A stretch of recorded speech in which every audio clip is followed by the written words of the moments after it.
All right, let's see if this works.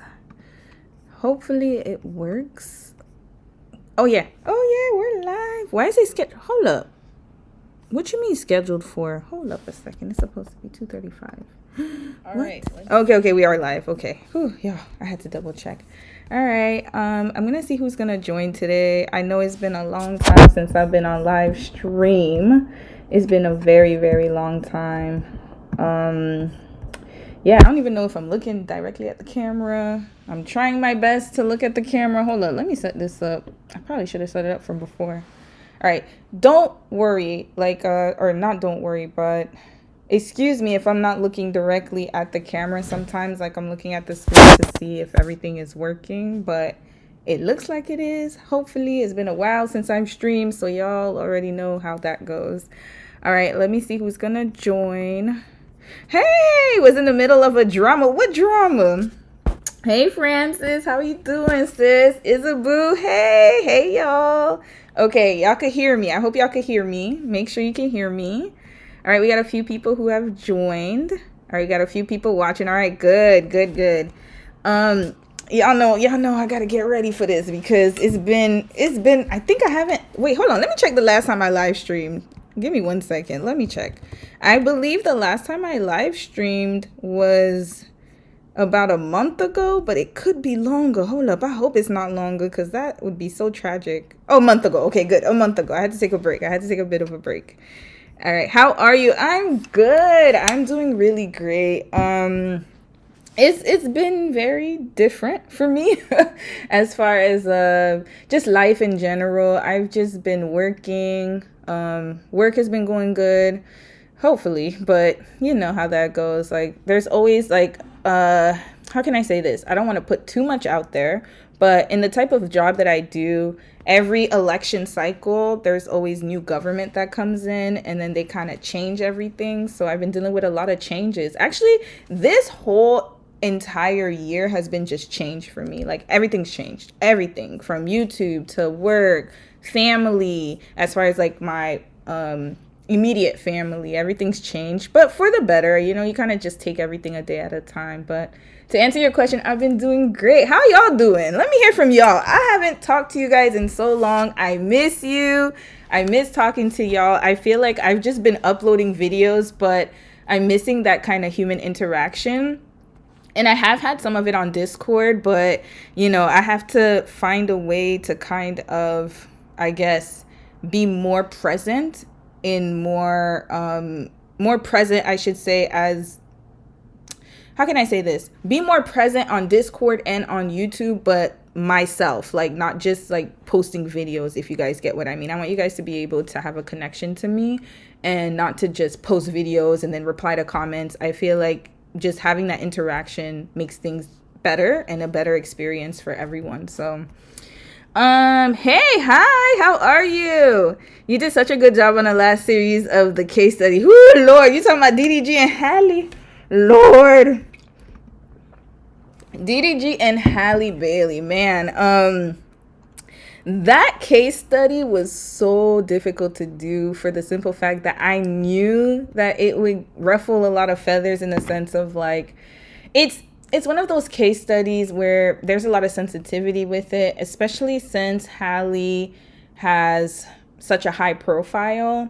And I knew that there would be negative reactions to it, which I wasn't surprised about. And I don't mind, actually. I think there's a misconception when I get in the comments and you guys see that I sound like a bit irritated, or, you know, I respond very, I guess, how can I say it? I respond very, I'm gonna try to say this in a nice way. I be eating people, okay? I eat people, you know what I mean? I'm not that nice of a person when it comes to, I guess, when people purposely try to misunderstand and when people don't listen to what you're saying or they don't take time to actually watch the content and then they just respond, it really irks my nerves. And I think it comes off that way, that I'm rude or that I'm very crass. But I'm the type of person where it's like I have to protect the space that I have here, especially on this channel when I do these type of case studies, because I don't want the conversation to be derailed, one. And two, it's also to protect my channel. A lot of people don't understand that when people write in comments and they write things that haven't actually happened in the video. So for example, people kept saying I was diagnosing her, even though throughout the whole entire case study, I said, these are my opinions based on sources that I've seen online. You would have to go and see a psychologist if you want to get tested. These are not the opinions of a doctor. I'm not diagnosing her. Like, this is just me giving my observation. What's dangerous about that is that when they say I'm diagnosing her, and if YouTube catches that, they're going to think that I'm actually trying to be a doctor. And that is not the case at all.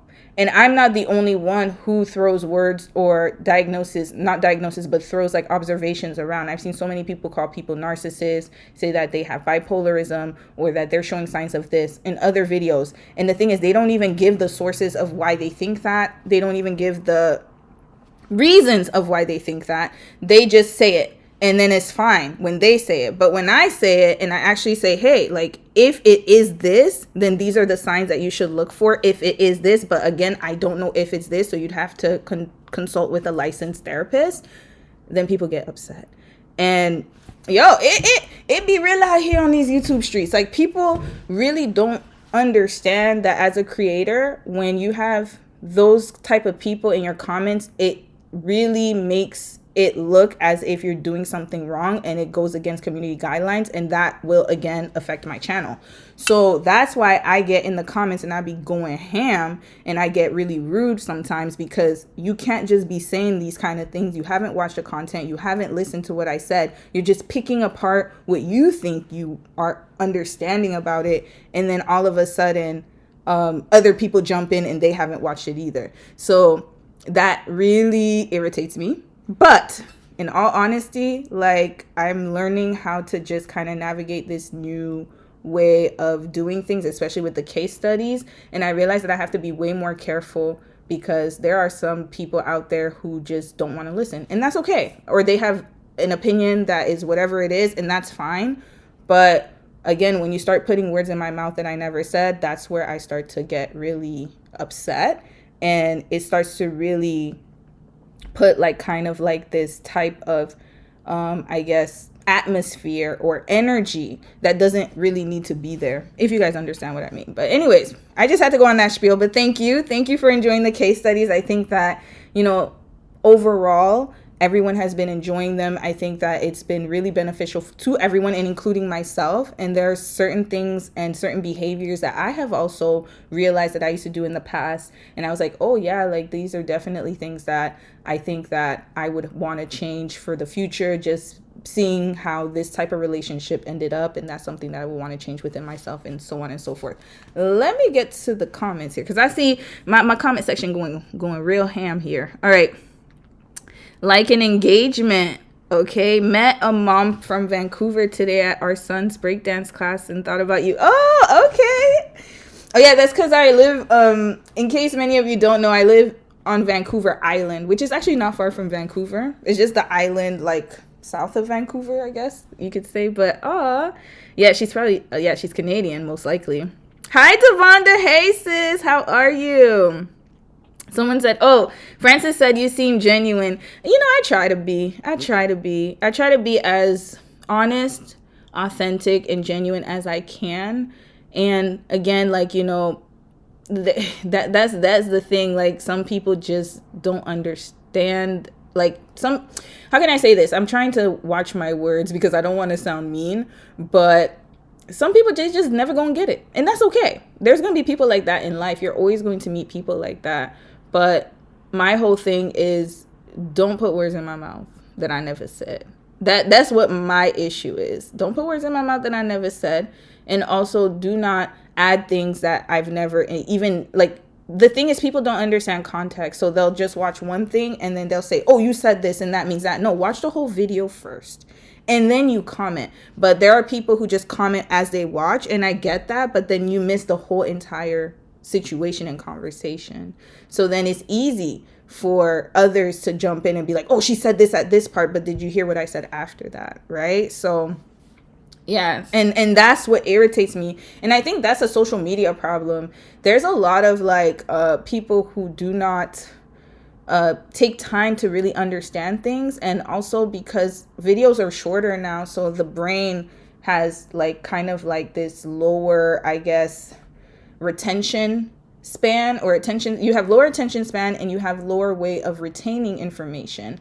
And I think that for us in a previous generation, because I'm a millennial, so we didn't have the internet up until I was in my mid-teens. I mean, we had computers and stuff, but there was not that much, like the access wasn't as it is now. And so we actually had to pay attention in class. We actually had to write things. We actually had to read. We had to really do that. And the generations before me, they understand that too. But I've noticed with the newer generation, they don't understand how to really watch things through and watch things from beginning to end, and also understand things. And that's something that you have to like work on, especially with brain development, right? When you watch short clips and you're watching small things and you're not capturing the whole entire I guess the entire picture, or you're not really understanding the entire context of everything, then it's easy for you to take things out of context. But you have to actually watch it from beginning to end. And people struggle with that. I mean, I'm being honest. A lot of people struggle with that. And also, we have a world where education is not as, I guess, promoted as it used to be. So people just take one thing and they run with it. Like, run with it. They don't even check the sources. They don't even check anything. And then they're just yapping. But the difference with me is that I'm going to yap, but I'm going to give you guys the proof. Like, I'm not just going to talk. I'm going to show you the evidence, right? And actually take it from beginning to end. And I listen to a lot of these case studies, the ones that I do. I actually watch these people's content from beginning to end, so I don't miss anything. And I don't speed it up either. I literally watch it and listen to everything that they say. And I think that that's what sets the case studies apart from a lot of other channels, and not taking away from them, because they do an amazing job, especially those creators. But I think the reason that a lot of people appreciate it is because I get into detail. You have to, especially when you're doing case studies, because you don't want to miss anything, right? That's important. All right, let me continue watching or reading comments. Hello from Portugal. Hey, Maria. Hi from Portugal. My goodness. Okay. I got people from Portugal watching me. That's what's up. That's amazing. How's the weather in Portugal? It must be nighttime over there. Been loving your case studies. I'm so thankful I stumbled across your videos. Keep it up, Romy. Oh, thank you. I hope I said your name right. Neshi. Thank you so much.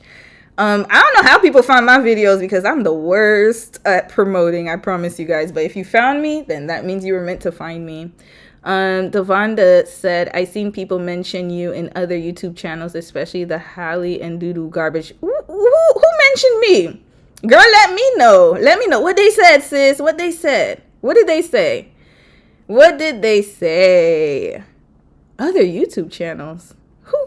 Who mentioned me? Okay, I guess my name's... Yo, I don't understand how this is happening. Like, I literally started the year with 5K subscribers. And then the case studies, they just went wild. They had like a life of their own. The algorithm was pushing them. I went from 5,000 subscribers to 12,000 within a few months. I would say, I think I started the case studies maybe February-ish. We're in June. Within 3 months, I went from 5K to 12K. That's a lot, guys. Like, I don't think people really understand how major that is, and how big of an audience, like my audience has gotten wider. And I'm used to just, you know, being under 5K. So I don't even know how these people are finding me. I don't know how people are, you know, are kind of like interacting with my content, because I don't promote it at all. I'm barely on IG. Y'all already know. If you follow me on IG, you probably unfollow me, because I barely post pictures. I'm not on social media like that, because I'm just not that kind of person to be on social media. Not that there's anything wrong with that, but that's just not how I want to live my life. So it's just interesting to me how I'm getting all of this, you know, like people are looking at me and watching me, and I'm just a little old YouTuber. I don't get it, y'all. It's really weird. I swear to you. It's the weirdest thing ever. Like, I just don't get it. But, you know, it is what it is. Like, sometimes, you know, you don't know who's watching, so that's okay. Hi, Romy. Just popped in to say hi. Your series on Hallie and DDG was exceptional. You're truly talented, and I wish you every success. Thank you, Not Here. I love your name, by the way. Not Here. I love it. Thank you, thank you, thank you. Exactly, like they lack critical thinking. Yeah, and that's everywhere, you know. Like I said, it's something that is going on, and it's not just online. It's in the world. People don't really want to research. They just hear one thing and then they just run with it. So it is what it is. Like, but you know, for people like me who actually like to research, and that's something that I wanted to bring on my channel because I actually really love it. I have a love for it. I love reading. I can read stuff for hours. Like that's my, you know, favorite thing to do. And so that's actually something that I know that a lot of people don't like to do. And so that's why I like to bring the information to you guys, because then it'll be easier for you to understand it and simplify it. But then again, not everybody wants to learn about those things. I want to start teaching media literacy. It is so needed right now. Francis, please do. Sorry, I don't know if y'all saw that, but please do. Please do. I want you guys to know also that don't let me be the only one to do case studies. Don't let me be the only one to do this type of content. I actually hope that as time goes on, that there'll be more channels like this, and more channels will start talking about these type of issues. That's what I would want to do. I think that it's going to take a lot of people. It can't just be one person doing this. Like, I think it's going to take a lot of us, especially for women, because right now the times are different. Things are getting really tough. You know, and there's a lot of learning that needs to be done, especially like what you said, sis. Media literacy is needed. We also need to get social skills. I think social skills is something that we need to learn. People need to learn how to talk to each other, how to respectfully disagree. A lot of people don't know how to do that. They don't know how to have dialogue. They don't know how to have conversation, and it's a lack of education. That's what it really is. It comes down to that. And not everyone has the privilege of being educated. And I realized that. And I used to take for granted that, oh, like they could just go to school like me, or they could just, no, not everyone has the opportunity to do that. And that's okay. That's fine. Not everyone is going to have the resources or access to it. I have, I'm thankful to that and for that, but not everyone does. And so that's why I want this channel to be more of an education style and teaching. And also I can learn too. There are some people who are teaching me different things, like, oh no, this is this. I think this is this. Actually, your take on this was a little different. That's fine. But when you come at me and then you try to make it seem as if what I'm saying is like nonsense, even though I'm giving you the facts and evidence, then I know that you're just not liking what you hear. But aside from that, take all that away. You need to be open-minded, especially when you watch case studies, because I'm not always going to say things that will, that will be politically correct. I'm going to tell the truth as how I see it. You understand what I mean? Based on the evidence that is presented. And some people don't like that. They want me to always sway one side. And I'm just not that type of person. Like, I have to look at everything objectively, kind of like how lawyers do. Like, they can't just swing on one. Well, okay, not lawyers, judges. I should say judges. Lawyers actually do have to be on a side. But if you're in front of a judge in a courtroom, they can't just sway on one side or the other and say, oh, no, he's guilty. No, you have to actually look at the evidence and make a decision based on what's presented and based on the law. And that's the background that I come from. It's like you look at the case and then you pick it apart. You look at both sides and then you draw a conclusion. And then from then on, then you can make your judgment. But don't just stick to one side just because you're a fan of that person and that person's your favorite celebrity. Like, it's really, I just feel like that's very strange to me. Like, people can be wrong. People can be right. That's it. Just like me. Sometimes I'm wrong. Sometimes I can be right. Sometimes I need to be reproached. Sometimes not. But you can't always just cape for me and I'm not doing something right. Nah, I don't want that. Please let me know if I'm wrong and if I'm acting wrong. I wouldn't want you to only be a fan of mine just because you like me. No, it just doesn't work like that. Oh, it's very hot in Portugal. Oh Lord. I know it gets very hot in Europe. I know, especially around this time. Well, I hope that you're staying cool. It's getting hot here too. You guys can see the sun in the background. Lucky 38 said, I just turned 38 yesterday. I am a millennial also. I haven't seen any negative comments about your case study. Girl, I've seen a lot. There are a lot of negative comments. Hold on a second. My nose is really weird. Just one second, y'all. I'm coming right back. Let me just go get a paper towel. I'm coming back. I'm coming back. Okay. Here, I'm back. I don't know why when I go on live, like, this weird sinus issues that be happening. It's very strange. Okay. Now I'm going to read comments. I just turned 38 years old. Yeah. Oh, you're okay. So you and I are not far in age. I'm 39. So if you just turned 38, you must be 87. Okay. So yeah, you're a millennial too. You grew up around the same time as I did. So that's pretty cool. It's almost 11 p.m. Yeah, I figured. Girl, 11 p.m. That means almost midnight. Well, thank you for watching. Love your detailed case studies. You're doing an amazing job. Thank you, RM. Thank you. Thank you. Hello from London. Yo, I got a lot of UK people watching me. I love you guys. And I actually want to take a trip to England. I would love to. That's like actually on my list of places to go. We got another UK. See, I love y'all. Y'all be showing me so much love. I love your content. Hold on, let me read it. Hold on, I skipped it. I love your content. It's educational, very much needed. I understand why you have decided to put it behind the paywall, but I wish it was your main content. Love from the UK, 11 p.m. over here. Thank you. I hope I say your name right. It looks like Naomi. Thank you so much. Okay, let me tell you guys. I hope I'm looking at y'all. Okay, I hope I'm looking at the camera. But I'm gonna tell you guys that yeah, I decided to put it behind a paywall. Only. Okay, so. This is the difficult part, again, of making these type of decisions because I'm trying my best to make it available and accessible to everyone. But the problem is that, yeah, like whenever people comment on videos or they say things that are not necessarily true that I said, because the thing is, I have to make sure that I follow the YouTube guidelines. That's number one. Number two, there's these copyright strikes. Some creators don't like it when you talk about them because they're also on social media too. I've had like 3 case studies where the creators copyright striked my content. And it took me at least 30 days to get those strike downs. And unfortunately, once you get 3 copyright strikes in a row, then YouTube will just delete your channel or they can demonetize you if you keep getting strikes, right? So that's the first thing. So I have to be careful with that. Then second, if you have people, for example, the Halle Bailey and DDG one, they'll say that I was diagnosing them when I've said clearly, and I said that like at the beginning of this live, I clearly said I'm not diagnosing these folks. It's my opinion. But they're saying it in the comments.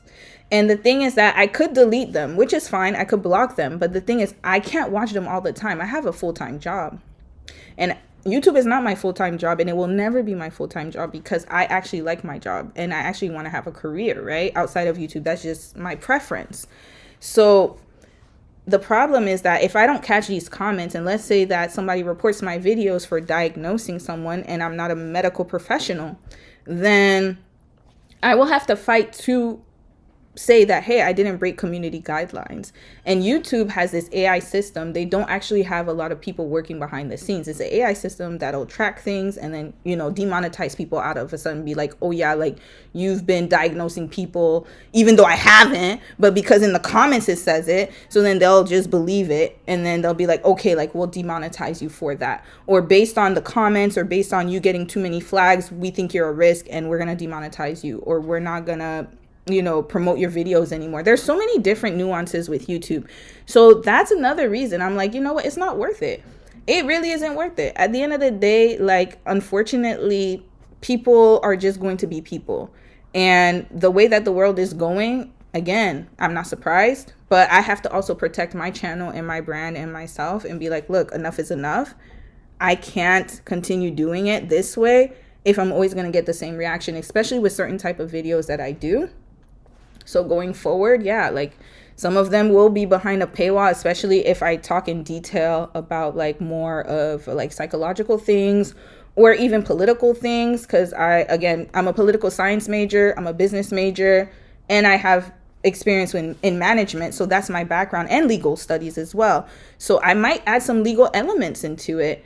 And there'll be a lot of different things and topics that I can add based on experiences and also based on research that I need to protect, because again, I don't want people misunderstanding and then causing the channel to have like a high risk of getting like either demonetized or deplatformed, right? Because a lot of people have been deplatformed for their opinions on things. And even if their opinion's right, or not right, but I would like to say even if their opinion is valid based on evidence, but if people don't like it, then you're gonna have a problem, right? So anyway, that's where I'm coming from.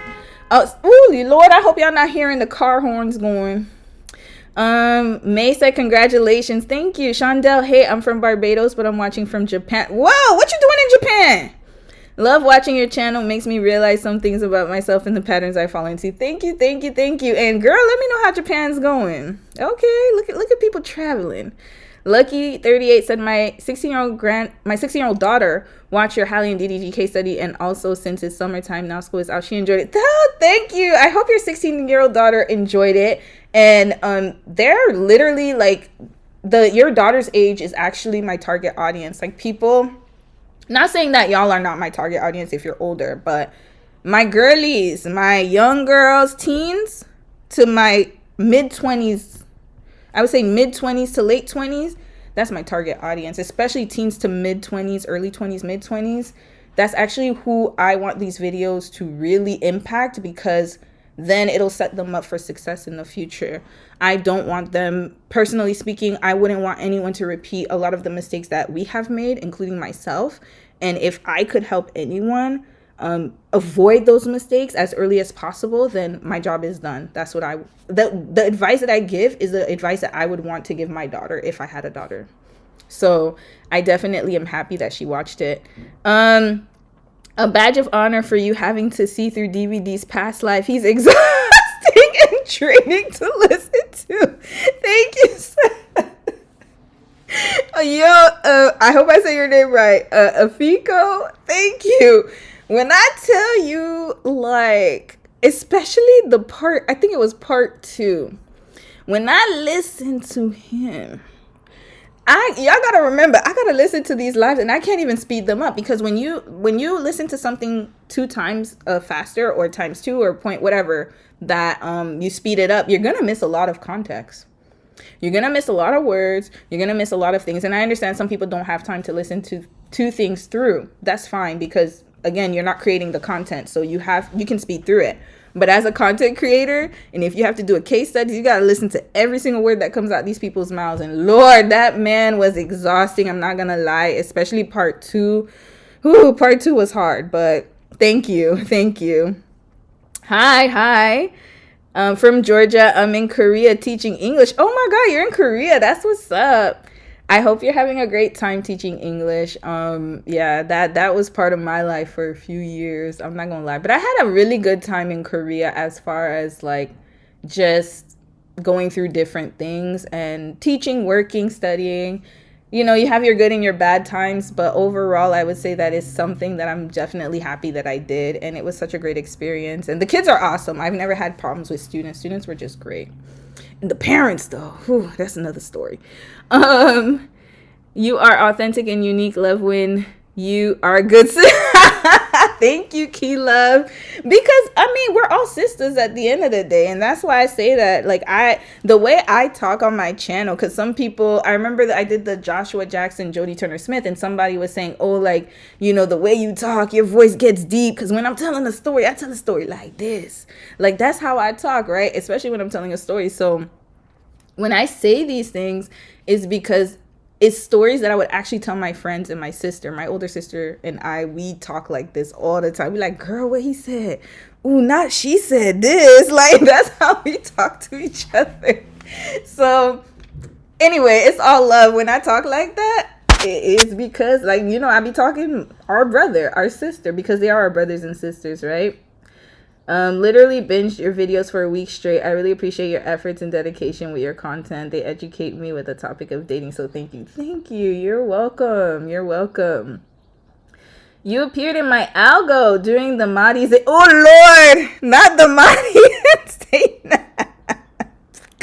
Yo, y'all throwing me back here.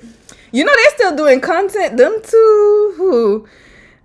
Situation, and I've been obsessed with your content, sis. You're incredibly thank you, girly girl. I love it. Thank you. Yo, Marty and Zainab, y'all, they still on their BS. They still on their BS. But you know what? As long as they're not harming people and they're just doing their content, I'm not even gonna bother them. I'm just waiting. Just some case studies, they'll come back. Don't worry. You just gotta know when to do a case study and when not to. With them two, I just left them alone. But best believe in the future, there'll be a future case study on them. I'm just waiting. Almost don't know nothing. The probate. Okay, but I found your latest case study very complete and insightful. Thank you, Maria. Devonda Pittman. I might do, you know what, I'm thinking of doing subtitles in different languages. So I have to figure out how I can do that and which AI bot that I can use to do that. But I actually would love to make it like, I know YouTube has auto dub, so hopefully it'll be available in different languages. That's my wish. Devonna Pittman said, I think we're all like, you're authentic and you provide diagram and charts. Girl, that's how I like to learn. You gotta spell it out for me. You gotta spell it out. Hold on, let me look at the time. Okay, I can still talk to y'all for a little bit and then I'll get into today's subject. I also binge your content. I need to become a member once I hop on the computer. Thank you. There's also Rumble as well. I know that if you know, I know times are different right now. If the membership monthly charge is too much, you can also join my Rumble. I put the link in the description box. You're more than welcome to watch those videos too, because they'll be on the Rumble link too. These are conversations that need to be had. Yes, Lion22. Yes, 100%. Doing the case studies, I really realized that we're lacking a lot when it comes to dating. Like, no one really knows what they're doing most of the time, at least in my experience. And it's just the blind leading the blind. Pretty much what it's been my whole life, right? And also, I think that society has changed so much, but the dating advice is so... I would say it's leaning... Okay, I gotta be honest with y'all. And I'm just gonna let y'all know how I feel right now. Dating advice right now, it's gotten better because I've seen a lot of women do a lot. Like, a lot of women have really great content. So that's great. But I think society as a whole hasn't caught up to it. And we still have a lot of dating advice that's very male-centered. And I would like for us to get out of that. I think that there's a lot of male-centered advice that we get, especially with me. I remember when I used to get dating advice and I'd be like, what the hell? Why I got to do all that? Right? But at the end of the day, you know, you're going to pick and choose and see what works for you. If you want to date, if you want to be single, that's fine too. But I just think that the conversations are definitely needed, especially when you're entering a relationship with a man who was raised in an environment where he's seen as the prize. And usually those type of environments, if he's not held accountable, and also if his mother was raising him to be entitled, arrogant, or his mother is like basically overlooking her son and seeing him as not the problem, but the women that he dates as a problem, that's a huge problem. And it happens more often than you guys think. There are so many men out there who are raised to believe that. And they're raised to believe that women are supposed to be basically there to support them and to be their, like, I guess, I don't want to say property, but yeah, to be their property. You know, you're just there to be seen and not heard. And also, I can abuse you as much as I want. I can do whatever I want, but you're not supposed to leave me. Like, you're supposed to stay there. You're supposed to be my ride or die. You're supposed to be with me through thick and thin. And then you got to remember, some women believe that too. And so you're getting advice from both sides that are kind of like telling you, hey, just stick it through. Even though he's treating you like crap, you know, you have to stick through it. And I just think that that is probably the worst advice that we get. And it's very detrimental to us, especially when it comes to dating. I would have to say, especially when it comes to dating, especially I have to say in the Black community, it's like that a lot. Like, you got to stand by your man through thick and thin, even though he's a loser and bum and a dusty, right? So that's just what happens. All right, I'm going to read a few more, and let's start with the topics. Tyra, hey, sis. Whoa, Tyra, I haven't seen you in a minute. Where you been at? Oh, yeah, I did comment you the other day. I did write a comment to you the other day. But, yeah, I haven't seen you right in a minute. Welcome. Hold on. Whoa. I'm losing my spot here. All right, happy to catch it live. Hey, Make Out Hill. I just finished the last part of Hallie and DDG case study, and you're live. I had to come live because I feel like a lot of you don't know who I am. So I'm like, ooh, it's time to reintroduce myself. Not to divert the convo from the case study, but are you going to be uploading any more vlogs on Dom's channel soon? I missed it. Oh, Nicole, yes, we got a vlog coming up. My bad, sis. Okay, if you guys don't know, my husband does have his vlog channel, but technically it's mine now. He couldn't hang, y'all. He does not know how to be a YouTuber, and he doesn't like, I guess, the work that comes with it, because he's like, yo, I ain't got time to be doing all this like editing and stuff. So he has given me his channel, so it's for the vlogs. I'll probably put it in the description box after this live, but it's Dominic Bjorn. And yes, I will upload on that channel. I think we're gonna vlog next weekend. We were supposed to vlog this weekend, but again, because Dom is included in the vlogs, he was really tired. He's been working out a lot. So next weekend we have a vlog, and we're gonna teach you guys our I guess we got a garden now. We got a garden plot from our complex. So I'm gonna do a vlog of us gardening and like doing some weekend stuff. So it's coming soon. Hopefully next weekend we'll upload on the channel. I just gotta get time. We need time to film. So we're both gonna be I bought seeds for like, hold on. We bought zucchini seeds. We bought red pepper seed or bell pepper seeds.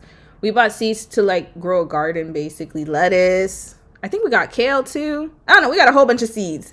And so we'll show you guys from start to finish how we plant our seeds and how we're going to grow them and water them, and then kind of go through the progress of that. And also some other weekend stuff. We'll probably end up going around town and doing all that stuff. So yes, we got vlogs coming up, sis. We got vlogs. Laverne Hooks, awesome job on the DDG case. Great contribution. Thank you. Live from the UK. Hey, Peak Beauty. Hey, what's up, my UK supporters, man. Y'all are amazing. And my European supporters, American, everywhere, wherever you are in the world, I love all of y'all. I don't want there to be favoritism, but I love y'all. Wait, Lau, you never caught a live? Yo, okay, you know what? I'm like the worst creator. I need to start scheduling stuff. I'm so bad with scheduling, y'all. So I'm going to start posting when I will go live, just to give you guys a heads up. I used to do it and then I got lazy, but I'm going to start doing it again. So I'm going to hold myself accountable to that. The paywall protects your peace, and some of the fans of these people love to cause drama, and it sucks because everyone is allowed their opinion. You aren't even disrespectful with it. Thank you, ACOS. And yes, that's the reason why. Like I said, like it's gotten out of control. It's gotten out of control. So yeah, gotta protect the peace, and also just want to make it a good space, an open space for people to have conversation. I want you guys to be honest. Like, you can still disagree with me in the membership. I don't mind that, but I just want there to be kind of a respect thing, right? So we respect each other. We can disagree and still have our points and make our points without having to attack someone's character or attack someone's or miss, like, you know, like, it's the way, the energy of how you come at the person is what it is, right? We can all learn from each other and not be disrespectful. It's not a big ask, you know what I mean? And also it'd be easier for me to control the members, because then if you guys have a disagreement or dispute, I can kind of come in and, you know, be like, hey, like, okay. But unfortunately, when y'all don't even know, I get a lot of comments, and it's hard to filter them because I get comments for a lot of videos, right? It's not just one case study. It'll be like comments from like other case studies, and it's hard to filter them throughout the day. And not only that, but I'm working. So sometimes at work, I can't be on my phone like that, right? So yeah. 22 here. Hey, yes, you see my target audience here. 22. Hey, okay, Make Out Hill. Your content is extremely valuable to me. I'm so happy. Okay, I'm gonna read a few more comments, and then I gotta start with today's live stream, or else I'm gonna be here forever. And y'all know I like to talk. I could literally be here from sun up to sundown. Shondell, oh, you answer. You're a teacher in Japan. Been here 3 years. It's been great. I love living here. It's 7 a.m. right now, by the way. I've heard good things about Japan as far as like living in Japan. It's very safe, very organized, similar to Korea. I would say Japan is actually a really good place to teach English. So I'm glad you've been there for 3 years and that you're enjoying it, because that's what matters. By the way, I recommend for everyone, if you have the opportunity to live abroad for a little bit, I promise you won't regret it. whatever the experience is, I feel like once I lived abroad, I really learned so much about myself, and I got to learn about other people, especially with the type of stereotypes that we learn about certain groups of people and how they live. And sometimes I feel like, especially growing up in the States, because I grew up in the US, and there's this type of like America is the best, or North America is the best, even Canada too. We kind of get that idea that the rest of the world is not like us, when in actuality they be doing things way better than us. When I went to Korea, that's when I realized, I was like, yo, what are we doing with our tax dollars? Like, what's happening here? Because how come they have so many amenities? Everything is faster. They have like fast service. Their infrastructure is out of this world. In Japan, I'm sure is even better. But then when you come home and you're like, we're using like train systems from like 1970s. Our highways are developed like so poorly compared to other countries, and it makes you really see the world for what it is. So if you want to really get to know another side of the world, or other people and how people live and what people think, whether it's negative or positive, I would highly recommend you travel or live abroad. That would be a high recommendation. Okay, y'all approve. I'm truly grateful for your channel. Your channel popped in my feed a few days ago. Only TMH. What's TMH? Only TMH. Y'all know I don't be knowing these acronyms, but I'm gonna assume it's only. Okay, you'll let me know what TMH is. Your case study on handling DVD humbled even me. Wow, an older psych major who was used to seeing other issues and not my own. Thank you. Oh, thank you, y'all approved. I love your name, by the way. And yes, like when I tell you these are the comments that I love to see, because hell, I got humbled too. Yo, especially when I'm gonna let y'all know real talk. Okay. Real talk, y'all. When I was in my 20s, I think I talked about it on a live stream. I had a really bad, I was like 21, 22. I had a really bad type of situationship with this guy, right? And when DDG said I think there was in a text message where he's like, you called me over 1,000 times. That was me. That was your girl. Your girl did that. I called him. I remember there was one time I called him like excessively. It probably ended up being in the hundreds. It was bad.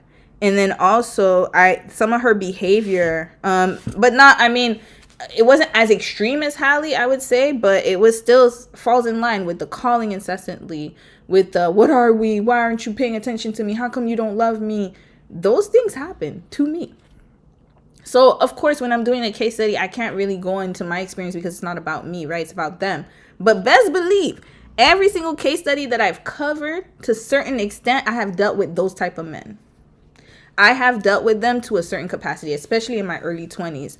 So this just goes to show you that a lot of us, like, we have to self-reflect. And even though I'm older, there are certain types of behaviors, especially, I think I did a case study on the Australian couple, Geraldine and Joshua, where he felt like he was underappreciated. And there were certain things that she did where I could see myself in it. I was like, yeah, sometimes when I work, I get very dismissive, or I get so busy and I just want to focus on my work. But sometimes I have to take time to really, appreciate my husband for cooking, cleaning, and for doing the housework for me while I'm working.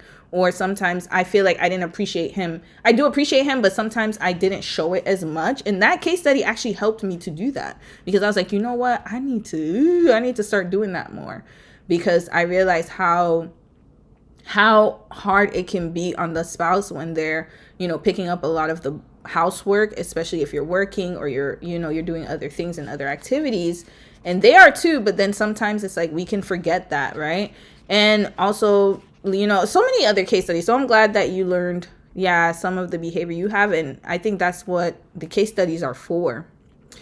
You're funny too, especially called out his toxicity in his music. Yeah, this man is toxic as hell. Okay, I'm gonna let y'all know, like, when I tell you, there were other songs, but I just focused on those main songs. But that man is toxic. When I tell you, he's very toxic.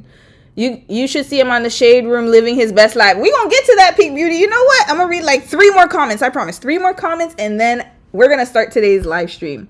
The topic.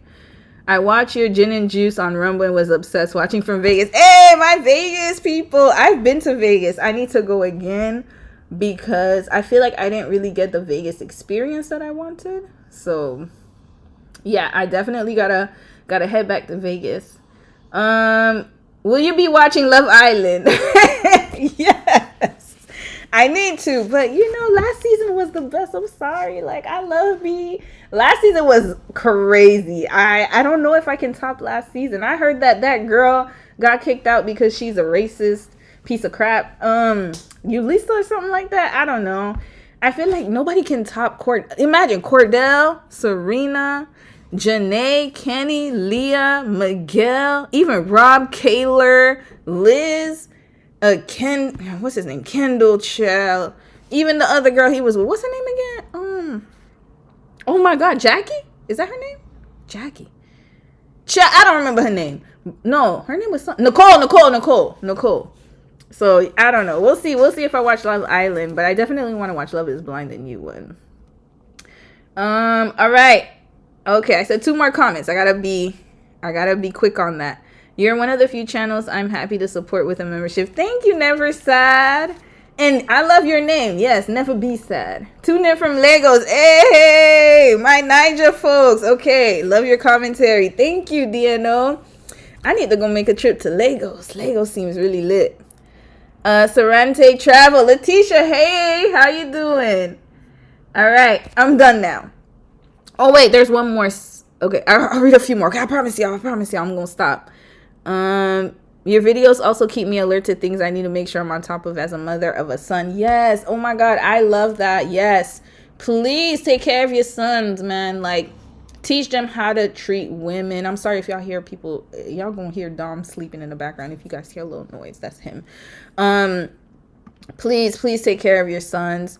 Make sure that they are on the right path, because I'm gonna tell you guys what happened recently, just really quickly. What time is it? Okay, we still got a little time. One of my friends, she was telling me how her son, his friends were kind of sending him Andrew Tate videos. And even though his mom has been very good at like keeping him accountable, how to treat women, she's been teaching him that. But just best believe that even if as a mother you're teaching him that, and as your spouse or partner or whoever, even if you're a single mom, you're teaching your kids that, there are people outside who will send them content. And you don't know how other boys are being raised. And then those are the boys that are pretty much their friends, people that are in their circle, sending them those type of videos and content. So it's always really good to keep on top of it. Don't think that one conversation is enough. And I think that for me, that's what was wrong in my childhood. I have to say that I wish that my parents did. What they would do is they would have like 1 or 2 conversations, and then to them it's like, oh, I already talked to you about that, my job is done. No, this needs to be consistent conversations. And I think that this will definitely help our youth, because the way this generation is going, y'all, it's really something. You're still clutching your pearls on the gin and juice case study. Ooh, that one was a roller coaster too, but Hallie and DDG take it. They can have it. Okay, Akos, you're the last comment I'm going to read. I'm also noticing that conservative content is on the rise, and I'm not against people being conservative, but I feel like it's being pushed to prevent people from thinking deeper about the things going on. Yes. 100%. And it's really alarming. We can talk about it on another live stream, because I don't want to get into that conversation. But yeah, there's a lot going on. It's especially a lot of anti-intellectualism. A lot of people think like, oh, education is a sham, or fake news, or not listening to medical professionals. It's getting a lot of people caught up. And that's one of the hardest parts of, being in this type of new world that we're in, is that you could have the evidence in front of you and people will still not believe it. Let's not bring up Megan Thee Stallion and Tory Lanez. Evidence is in front of your face. And people are still saying free Tory. Free whoever, right? And you could believe what you want to believe. I know it's a very sensitive topic. It is controversial. But sis had the evidence. And the judge had the evidence. But yet people are still refusing to believe it. And if the evidence is showing and it's not showing what they want to believe, then they're going to think it's a conspiracy. And I'm not saying that nothing is a conspiracy. There are certain things that are conspiracies, but not everything is a conspiracy. Sometimes it just is what it is, but people don't want to believe it because it doesn't fall in line with the narrative that they have. It's crazy. It's crazy out there. All right, life according to Christiana. Hi, Romy, you're amazing. Thank you, thank you, thank you. All right, we've all chased a no good man, but we have to give ourselves self-compassion. Yes. Please give it to others as well, because they're going to need it. All right, let's get to today's topic, y'all. I hope you guys are still with me. I know it's been like, how long I've been talking for? Hold up. Let's check how long I've been talking. Hold on a quick second. Let me check how long I've been talking. Can I see how long I've been talking? I don't know if I can. But anyways, oh yeah, we're at 1 hour already. Okay. Let's talk about today's topic. So, I titled this The Case of the Ex. I think that's the title of this live. All right. I noticed something with a lot of the case studies that I've done and or other couples that I've mentioned is that there's always a problem, especially when it comes to the ex-wife, ex-girlfriend. And I noticed it with the Jodie Turner-Smith one. I noticed it with the DDG and Halle situation. I've noticed it with who else? Who else is the ex-girlfriend? Even Cora Obedi and Justin Dean. He had a new girlfriend right after. And then there's other situations. I don't know who else I've done. I can't keep count. I've done a lot of case studies. I've done a few, right? And I have noticed that we have a tendency to overlook the ex-girlfriend. And when a man is telling his side of the story, especially when it comes to the relationship that he had with his ex, a lot of women, and I'm not saying all, but a lot of women tend to dismiss the signs. And they think that the ex is basically the issue. Because, of course, you guys learned about triangulation and all that stuff, right? Now, when we're looking at... oh my God, wait y'all on. Oh my God, thank you so much. What? Forever praying for you. No weapon formed against you shall prosper. Every tongue that rises against you in judgment, God shall be condemned. Stay true. Thank you so much for the super chat. I think it's called the super chat. I guess it's called the super chat. So thank you, y'all. When I tell you I love doing these type of case studies because I know it's just helpful to you guys, right? And also it warms my heart. It gives me joy. I'm honest when I say that, especially if I say that in the comments. I don't mind the work that goes into it because it's something that I actually truly love doing. And I feel like I have a purpose doing it. So thank you for understanding the mission. And yes, no weapon against me shall prosper. Absolutely. Thank you. So yes, we tend to look at the ex-girlfriend as the problem. And I'm going to show you guys what's been going on. All right. So somebody mentioned DDG in the shade room. Well, we're going to share our screen. So this is why I wanted to do this live stream. Because as with the situation with Ruby and Halle Bailey, if you watch the case study, remember Halle Bailey, she had an issue with Ruby Rose.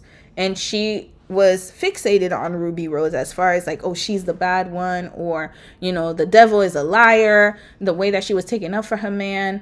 And Ruby was basically trying to warn her and let her know that, hey, he's not as faithful as you think he is. He's not the right guy for you in a different way. I know that Ruby also had her issues as well. But at the end of the day, her releasing those text messages was just showing how much of a liar and how much of a deceiver he is. However, Halle decided not to pay attention to that. And she's not the only one. There's a pattern here. Let's look at Selena Gomez and Haley Baldwin. I'll be forgetting her name. Selena Gomez. When Selena and Justin broke up the first few times, because they were back and forth as well, Selena was the one who came out and was saying that Justin was still kind of following her, was still kind of trying to get with her, but nobody would believe her. And you could even see how he was fixated on her. And the way that he got married to Haley, because I don't want to say Halle. The way he got married to Haley was very fast. And again, you see that kind of dynamic where she would be there for him whenever he and Selena would break up. And she was the other woman. And then her spot got bumped up because Selena left. And we also saw it with Khloe, because I put the picture up there. We saw it with Khloe Kardashian and Tristan Thompson. Tristan Thompson had a baby mama. He actually had a longtime girlfriend, and then she was pregnant when he and Khloe started popping out together. The girl was pregnant, y'all. And again, Khloe decided to continue the relationship, even though this man literally left his impregnated girlfriend and decided to move on with you, but you didn't see a problem with it. Same thing with, I'm going through all the people in the thumbnail, Papoose and Remy Ma. Papoose and Remy Ma, same thing, where Remy Ma and Papoose, they're going through their issues. I'm not saying that, again, cheating is right, because I know that she cheated on him. From my understanding, she left him. However, the thing is that the new woman, she is constantly on the defense and constantly talking about Remy, and they're going through this whole back and forth. And Remy Ma is telling her, hey, I'm the one who paid for everything. I'm the one who held him down. I'm the one who had to do all that. This man wasn't treating me right. And yet here you are thinking that you're different. Excuse me, y'all. Who else did I have in the thumbnail? I think that was it. And we can see it with so many different situations. Brad Pitt and Angelina Jolie. There you go. So when we look at the ex-girlfriend, especially in the Halle and DDG case, because we just finished this case study. And not even, I would say, like, Halle, she, when did she do the domestic restraining order? 3 weeks ago. She's the one who submitted the domestic restraining order on her ex, right? Y'all know he with a new girl now. He's with a new woman, y'all. He's with a whole new woman. Whole other woman. And now India Love is in the picture. India Love, I didn't really go into her kind of biography, but I'll give you guys a quick biography. She's been in the industry for a long time. She is about, I think she's almost like 28, 29. She's not 30 yet. But she was an IG model from a long time ago. So she's been in the game for a really long time, for many years. And a lot of women were like, you know, she was one of the first ones who came out that was doing the whole baddie aesthetic, right? Hold on, let me show y'all pictures. Let me share pictures with you guys, because I want you guys to get an idea of who she is. So let's do this Windows capture. All right, so before we get into this video, I want to show you guys who India Love is. She was on, I believe she was on MySpace. Yeah, she was in a MySpace. If you guys don't know, MySpace was like the Facebook before Facebook. A lot of millennials were on MySpace. That was like the thing, that was the place to be. And this girl was on MySpace, and she was one of the, like, that was before IG, before all of that. She was on MySpace, y'all. Here, this is her photos from MySpace. All the girls wanted to be like her. Hold on. I'm going to see if I could get a bigger picture. I hope you guys can see my screen. Yeah, you guys can. Okay. So here, this is a girl. Her MySpace days. This is her, right? And let me see where else she was. She even had a reality show with her sisters. She's dated a lot of high-profile men. She's been in the industry for a long time. This is the girl here, right? And so she's been in the game for a while. I won't take that away from her. Now, this woman is a lot of people's crushes. A lot of men crushed on this woman. And she's like the kind of like, if you want to be a rapper, if you're a rapper and you want to date, oh guys, y'all see my, yeah. Look, this is what this is my YouTube stuff. If you want to date a rapper or if you're, what am I saying? If you're a rapper and you want to date an IG model, she is like the quintessential archetype of that, right? So now, while he's going through his custody battle and abuse allegations with his ex, let's see what DDG is doing with India Love, y'all. Because this is an update that I want y'all to see. Hold on. Where did I put it? Here. All right. Remember, in my case study, especially in part 3, I hope you guys can see this. Hold on. Let me go back to my thing and make sure y'all can see this. Yeah. Especially in part 3, I told you guys that don't be surprised if you see him pop out with India Love, because from all of the research that I did, I could see that there was definitely something going on between them. And a lot of people are saying, oh, it's just for content. Look, I know what's just for content and what's not. He is basically filling Hallie's spot with a new girl.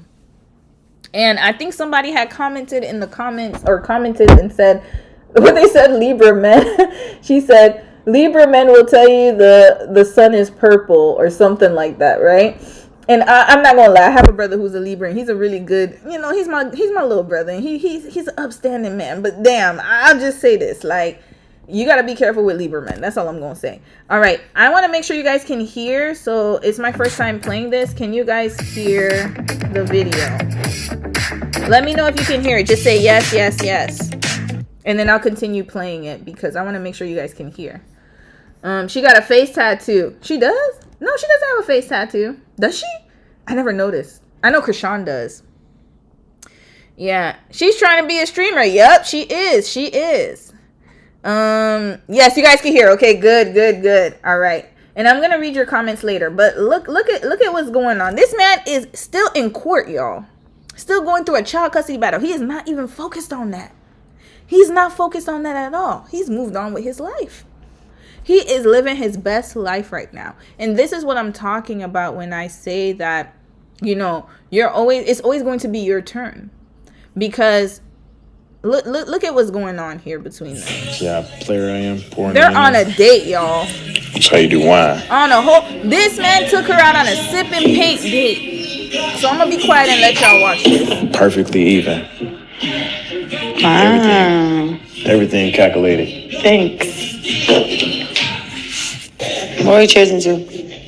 To success 2025 and a great paint slip. I said slip. Paint sip. Sip and paint. Sip and paint. And a fun pool party. Minimal cheating. And then what else? My arm hurts. Huh? I'm just kidding, no. Oh, your arm hurt? Okay, No, just go. I want to hear everything you have to say. What else? Cheers to them. A great chat. W chat. They make everything more entertaining. Yeah. And a great year for you. Us. Like you too. Not like us, like you too. That's okay. You already said it. Cheers. I like it. It's actually delicious. Yeah, it's good. It's a little warm. All right, I'm going to stop it here, y'all. Okay, let me get back on screen. Oh, how can I get back on screen? Hold on a second. How do I get back? I know you guys can hear me, so I'm going to try to get back on screen. Hold on. Okay, here we go. Y'all saw that? Y'all saw that, right? Y'all saw that, right? Hold on, let me delete this. That's what this man is doing right now. And I know, like I said, it may just be for content. I understand that. But, wait, somebody said I can't see. Oh, you couldn't see the screen? We can't see. LOL, I hear the two dummies. Oh, okay, hold on a second, y'all. My bad. Hold on. It says click to exit full screen. Okay, hold on. I'm going to play it again, y'all. Let me play it again. But can you guys hear me right now? I think you guys can hear me. So let me play it once more. I'm sorry. I didn't know you guys couldn't see. Okay, I'm going to play it again. Yeah, that's why I had to test it out a little bit. But, okay. We couldn't see, no. Okay, I got y'all. But y'all could hear me, though, right? Can you hear me? Just say, I can hear you. Right? You can hear me. But, yeah. Okay, good. Okay, I'm going to play it again. Let me play it again. And this time I'll put myself on the screen so you guys can see it. Not only that, y'all, somebody said that's his type. Yes, Devonta Pittman, 100%. That is his real type. If you look at his exes, they don't look like Hallie. And I'm not saying that that's a problem. Okay, I want to make it very clear. Sometimes a man has a type, right? And sometimes you can be outside of the type, right? And that, again, you don't always date your type. That's fine. But The issue is that notice the treatment. Notice the treatment. Remember the first date he had with Hallie. He did not seem invested. I said that in part 4, where she was the one doing all the talking. She was the one who followed him on social media, and someone told him, "Oh, she's following you." And then on top of that, it appeared, and again, appears to me that she was more interested in him than he was in her. Listen, that's just what I see, my opinion, right? So look at how he courted Hallie versus how he's courting India. And I'm going to show y'all the video again. Okay, let's do it again. We going to make sure y'all going to see this video. So I'm going to make sure I got it right. All right. Why is it saying save? Okay, I'm going to save unsave changes. Okay. Hold on a second, y'all. Let's do this. I really hope that it works. Oh, boy. Hold on. I don't know what's going on with my show window shadow. Okay, I might have to do that. Give me 1 second, y'all. Okay. Why is it not playing? 1 second. Let me see if it comes up. This is why I don't like this app. I don't know what's been going on and why it's changed. You see, now it's not even showing it. Okay, give me a second, y'all. Let me try to see if I can find it. Okay, this is a black screen, so this is not gonna work. Oh, okay. Hold on, I'm gonna come back. 1 second. I'm coming back. Give me 1 second. I'll be back. My camera's here. Okay, here we go. I'm back. All right. Let me try this Windows capture, though. Okay, here we go. DDG and India first date. Okay, found it. All right. Whew, boy. All right, let's try to do this. Why is this there? Yes, I want to remove capture too. Okay, let's do Windows capture now. Give me 1 second. Sorry, y'all. Sometimes it's hard to troubleshoot things.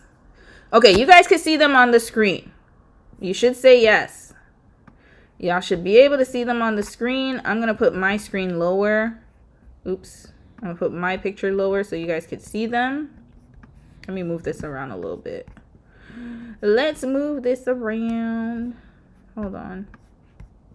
I don't know why it's like this.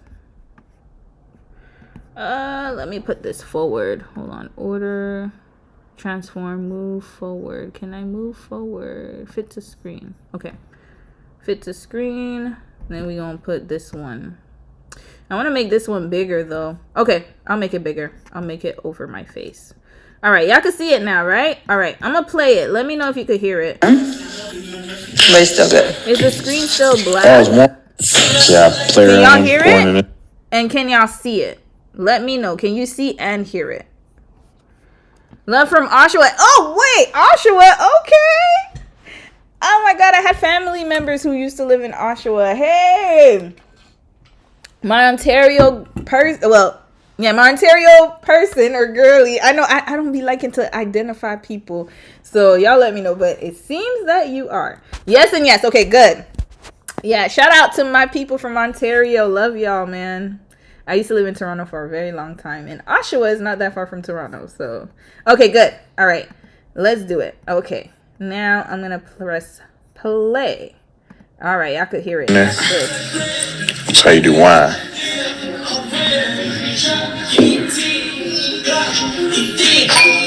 Perfectly even. Wow. Everything calculated. Thanks. What are you chosen to? Success 2025 and a great paint slip. I said slip. Paint sip. Sip and paint. Sip and paint. And a fun pool party. Minimal cheating. And then what else? My arm hurts. Huh? I'm just kidding. Go. Oh, your arm hurt? Okay, No, just go. I want to hear everything you have to say. What else? Cheers to them. A great chat. W chat. They make everything more entertaining. Yeah. And Now that I use Monday service, Yeah, no, AI I got makes selling ad-free. tickets. I don't have ad-free YouTube. But anyways, we watched enough. Let me show y'all the live stream though. Cause that's really where you're gonna see, cause a lot of people think, oh yeah, like it's just, they're just like what do they say? They just friends or whatever. But look at this live stream, y'all. Hold up. Let me see if I can fast forward. So we gonna fast forward. Boston overclothes. Dire Boston. Hold on. Let me see if it's in this one. All the shit that Okay, no, it's not in this one. Okay, I want to show y'all the highlights. Okay, whoever did the highlights, I had to thank flip over you. with Shout some out folks. to you. But it is what it is. Look at this, y'all. Johnny Look at already got a this. theme song too. Johnny's in here and he likes how I thought. Whatever you want, 1, 2, 3. You want order 1, 2, 3, 4, and a slider. You get whatever you want, and you only gotta take one bite of each. Whatever you want. Ooh, they got mini sliders. That's new. What are you getting? I think I'm gonna go. Huh? It's just 2. Look at that. Look at that, y'all. Look at that. Y'all seen that? Hold on, I'm gonna rewind. What are you getting? I think I'm gonna go. Huh? It's just 2. Y'all gonna tell me? Hold up, I'm gonna get my behind back on the screen. Let's put this small. Here. Y'all are gonna tell me that they're just friends and doing this for content. Look at the head laying on the chest. That's not a friend move, y'all. I don't know. Maybe I'm reaching, but I don't do that with my friends. I've never done it with my friends. Just saying. So, listen. That's not a friend move. Yes, exactly. I'd be so curious to see a deep dive about the Mormon Wives TV show. I'm gonna do that, by the way. I got Mormon content coming on, y'all. Thank you, Aaron Solomon. Thank you, sis. I'm going to do the Mormon. You know what? Let me write it down on my I'll write it down on my phone. Mormon Wives TV show. I will do that because I actually have a Mormon trad wife story that I want to present to you guys, and I'll probably mix it in together. And I actually reached out to that creator because she was kind of getting discouraged because people were sending her hate messages because that Mormon church, man, I tell you, the Mormon church is probably the worst people that you can make enemies out of. They were literally doxing sis. So I reached out to her and she said I could use her story. She has no problem with that because, with those kind of things, I have to be very sensitive when it comes to religious sex because I don't want to share her story, especially if she feels like she's getting hate messages and then she doesn't want to be on social media anymore. But I reached out to her. I was like, hey, if it's possible, can I use your story? And she was more than happy for me to do that. So I'm gonna do a Mormon's wife one too. I got so many case studies, y'all. It's hard to keep up. But I'm gonna do Wizard Liz this week. And then maybe I'll do the Mormon one after. I think the religious ones need to be done ASAP because, especially since somebody talked about conservatism. We need to talk about that. But I got to also do the Papoose and Remy Ma one. So the next few case studies, I can tell you guys right now. Wizard Liz, definitely this week sometime I'm dropping it. Hers won't be too long. It won't be as long as DDG and Hallie for the simple fact that she has less of a social media presence. I think as many years as they do. And her videos are they're not that long. So I could probably do hers within an hour or two. As far as the editing down and everything. And then I'm going to do the Mormon one. So the Mormon one might be right after or after the next one. So I'm going to do Wizard Liz, Papoose and Remy Ma, and then the Mormon one. Or Wizard Liz, Mormon, Papoose and Remy Ma. Depends. Y'all just let me know what y'all want to see. From Drake to McDonald's with GDG. But no, y'all look messy. First of all, Drake is not a catch either. I'm sorry. Drake is not a catch. I know he's he's my fellow Canadian, so I gotta be a little nicer, but none of the Canadian men, they not doing so well, y'all. Justin Bieber, Drake, Joshua Jackson, that's what y'all call it. Nah, I guess he has money. So I guess that would be from her going from Drake to DDG, but at the end of the day, to me, Drake is not a catch, y'all. Drake is something else. I might have to do a case study on Drake. Who Drake got he has a lot of situations going on. Let's just put it that way. Congress shall make no law respecting an establishment of religion or prohibiting the free exercise thereof or abridging freedom of speech or press or the right of people peaceably to. Yes. I live in Utah and work down the road from Jesse's salon. Haha. I've been curious. Yeah, I'll do a case study on them, y'all. I'll do a case study on the Mormon wives. Whew, that I could go down that rabbit hole. All right, I'm gonna show you guys more. Hold up. So now, they flirting. Hold on. Let's wait. Let's see how many other signs of flirting we could see in this live stream, and then I'm gonna hop into the shade room. Somebody told us the pool party because they had a pool party.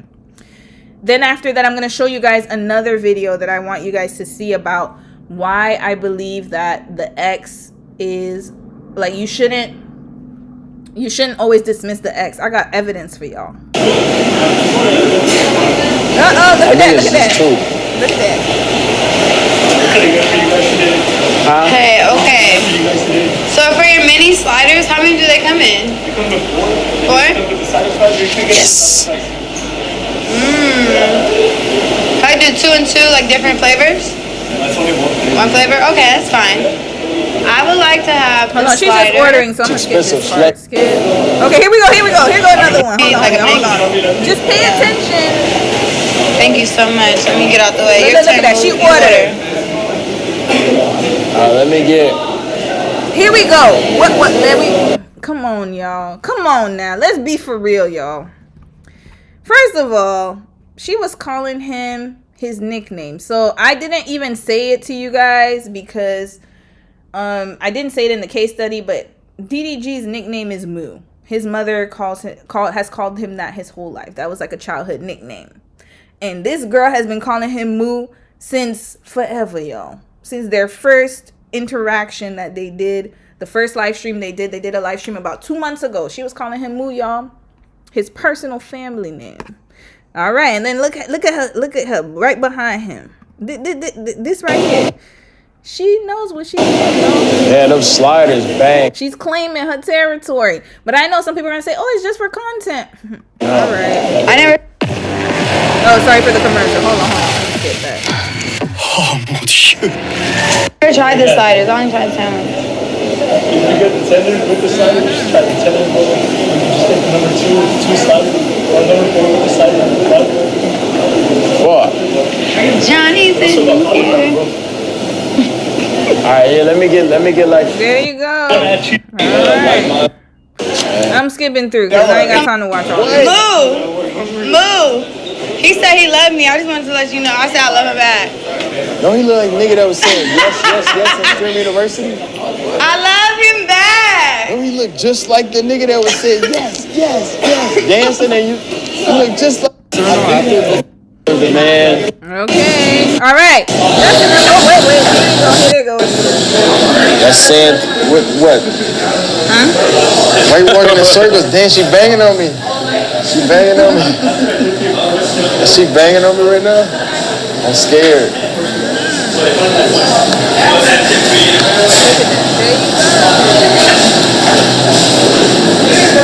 I'm not even. We was at the store. We both. All right, that's enough, yo. That's enough of that. But listen, can't nobody tell me these two are not together. They've been together. I think they've been together for longer than you think they have been, or they're messing around. But I'm gonna go with the fact that they're together. I think they are together. Let me see some comments, y'all. Lucky 38. Thank you, y'all. Wow. Oh, for you too.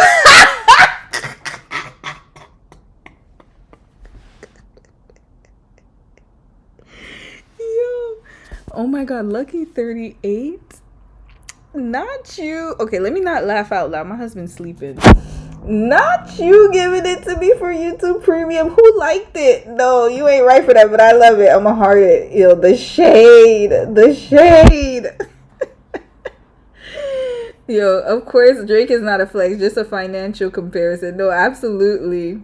I was just messing with you.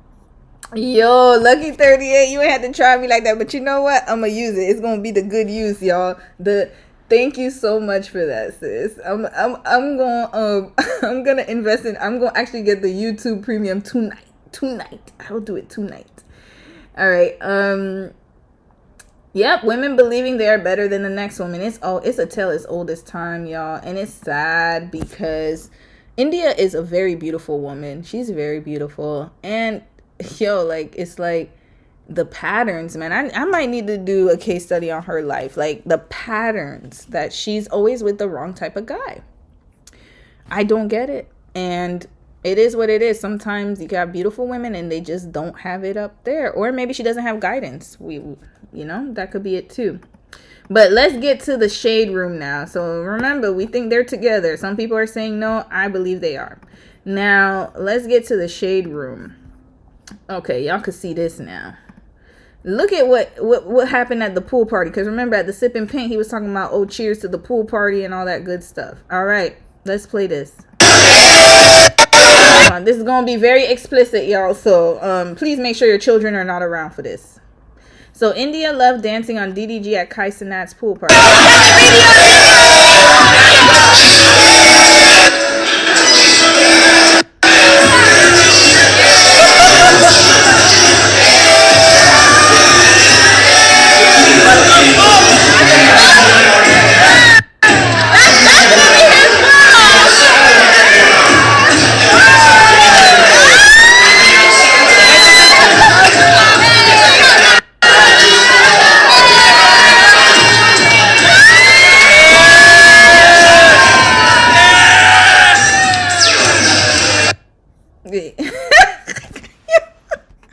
Yo, I can't make this up.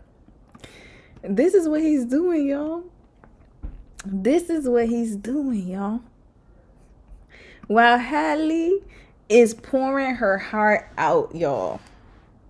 And this is the thing. Even though I did hold sis accountable, I still think that she definitely deserved better. And I just want her to be able, or women like her. So I don't want to just say her, because I'm sure she's getting a lot of help right now because she seems like she's in a better space. But I want a lot of women through Halle to see that they are valuable.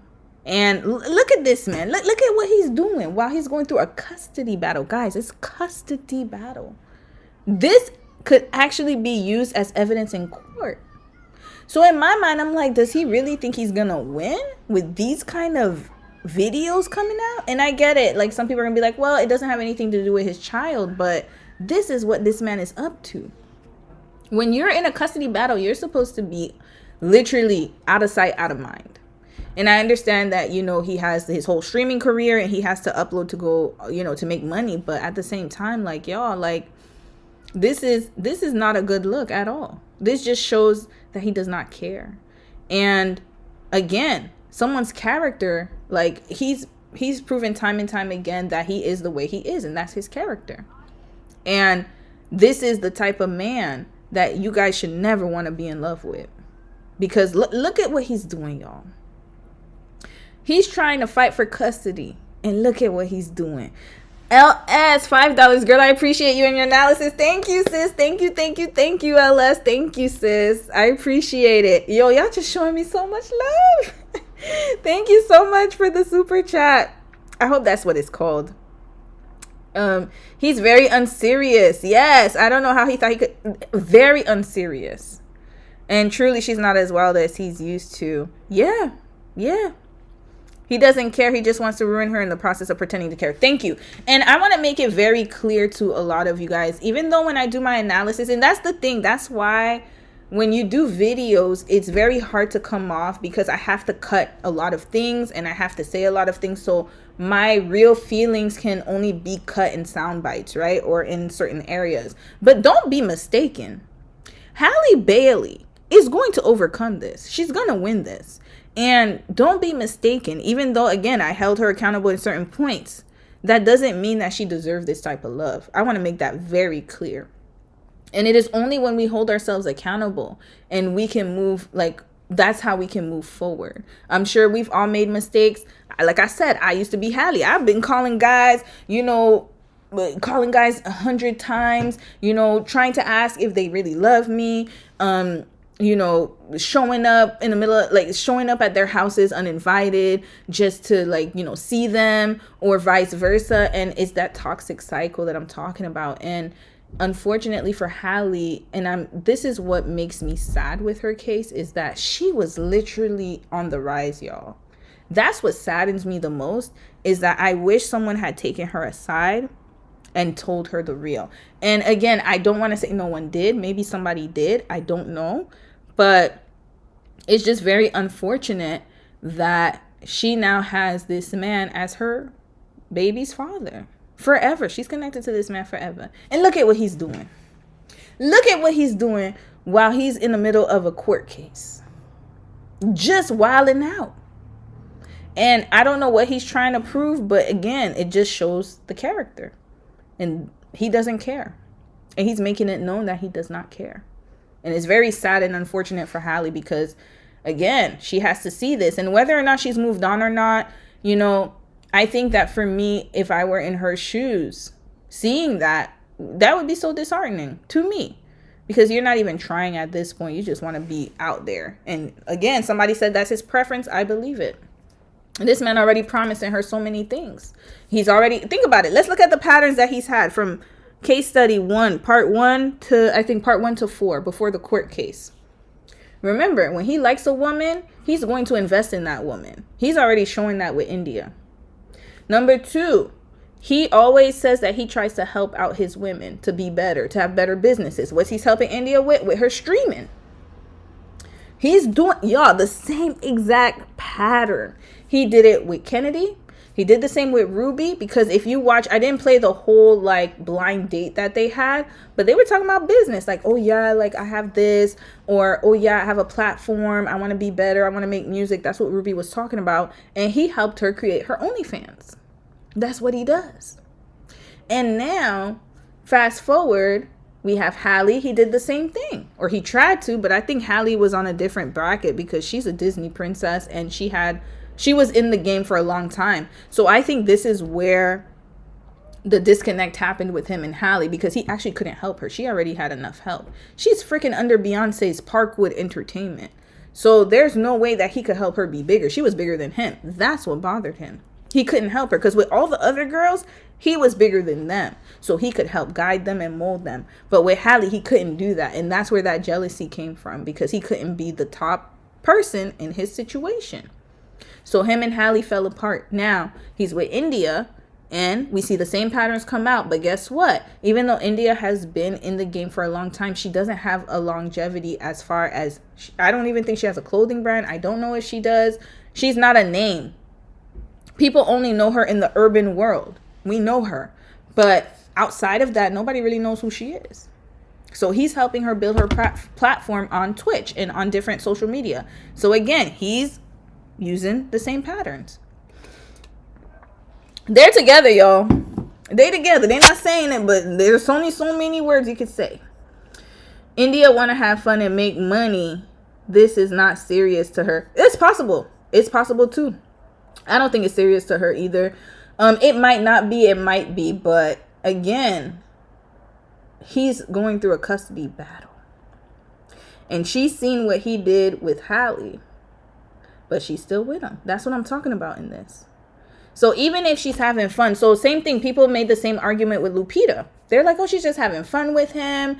And it's nothing serious with the whole Jordie Turner-Smith and Lupita situation. But again, why, like, this man was going through a custody battle. He's going through a custody battle, y'all.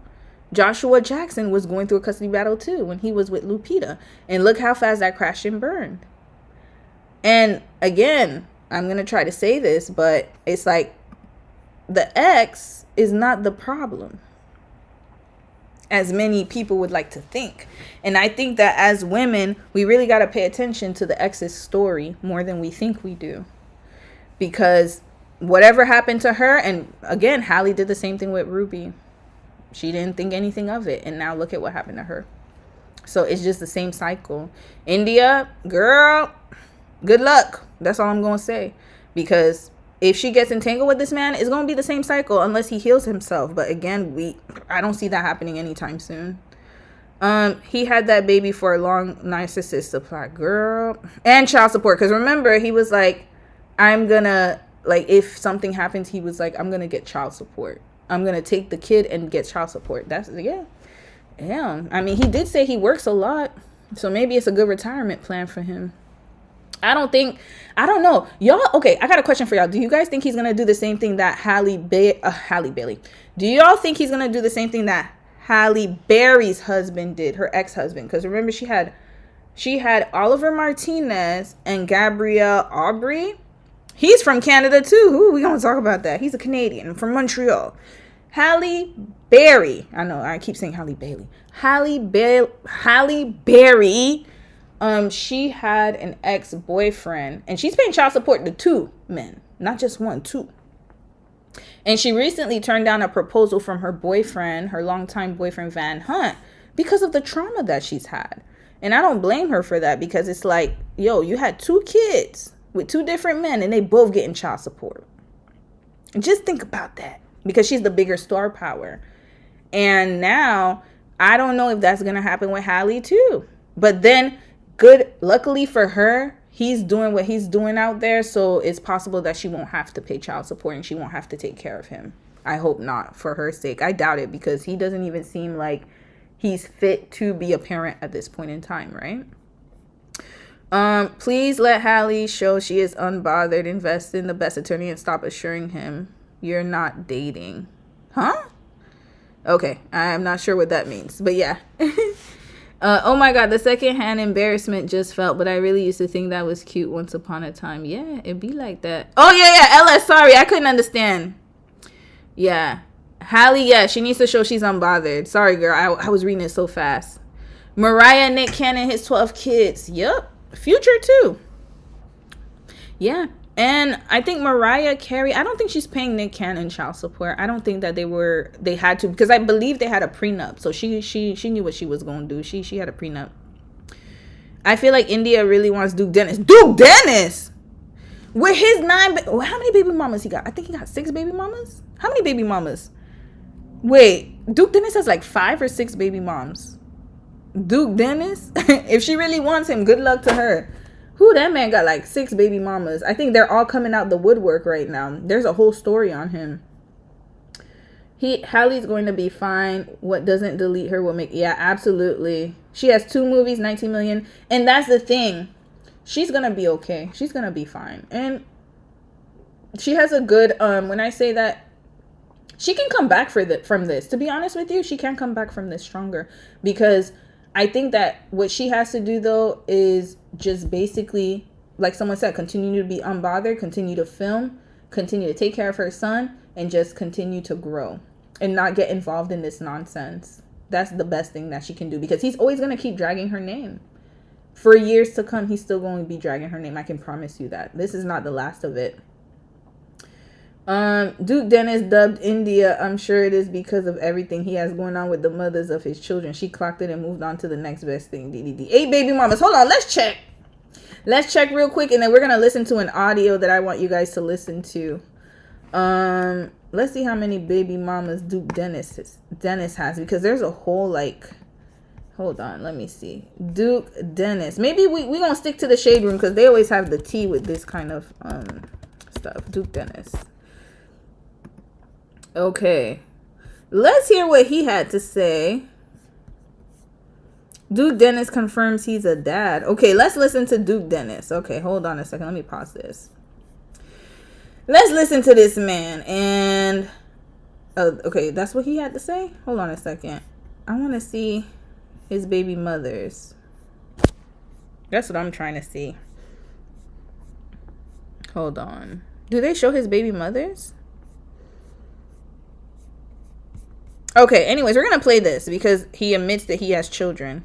Y'all keep harassing, you know what I'm saying, the mother of my kids, and, you know, being very, very weird. And this is exactly what I wanted to protect them from all along. And this whole time y'all been, you know what I'm saying, trying to dig into, like, hold on. Stop. Full stop. Okay, let's analyze his conversation, because, oh, y'all, Okay. All right. Sorry, I couldn't keep up with this. Hold on. Let's start from the beginning. We're gonna have to stop and start because this is craziness. Hold on. That y'all was never invited in, like from jump. Hold on. How can I go back to this video? Okay, I'm gonna refresh this page. Give me 1 second because he's just talking nonsense here. Sorry, y'all. I gotta hear it from the beginning. Y'all keep harassing, you know what I'm saying, the mother of my kids and, you know, being very, very weird. And this is exactly what I wanted to protect them from all along. Hold up. I gotta come back because I don't know how I don't know how to put myself as a small screen with this big screen. So sorry, y'all. I think you coming back and forth. Did he really just say? Did I hear what he said? Did he really just say that? Oh, y'all need to stop harassing my baby mothers, and this is what I was trying to protect them from, sir. You were trying to protect them from what? I understand protecting your children, but all you had to say was that you had kids. The problem was that you kept saying or kept vaguely denying having kids. And so people got more interested in finding out if you have kids. This man he's another one, y'all. Whew, he's another one. Add him to the list of, we just gonna leave it at that. This man is a liar, bro. I'm protecting my kids. It sounds like Drake when he said, I was hiding my kid. I was not hiding my kid from the world. I was hiding the world from my kid. Sir, okay, let's continue. This whole time y'all been, you know what I'm saying, trying to dig into like part of my life that y'all was never invited in, like from jump. And but now that like it's affecting, like, you know what I'm saying, they well-being and like they getting like threats and like being called names and shit. That was my like main priority from jump. Just I never wanted them in this whole light because I live on the internet every single day. This is where I am. This is where I live at, and this man, oh Lord, let's listen to part 2. Is he for real? Bro, I'm well aware on how like the internet and how nasty the internet is. So I always wanted to keep everybody involved away from that. But now, you know what I'm saying? Y'all proved me right once again. You feel me? So, not him blaming the please internet. stop that, okay? That shit is mentally draining for a lot of people, bro. I don't think y'all understand like the toll it take. You know what I'm saying? On them every single day. Especially when y'all calling them names and like doing a whole bunch of weird shit.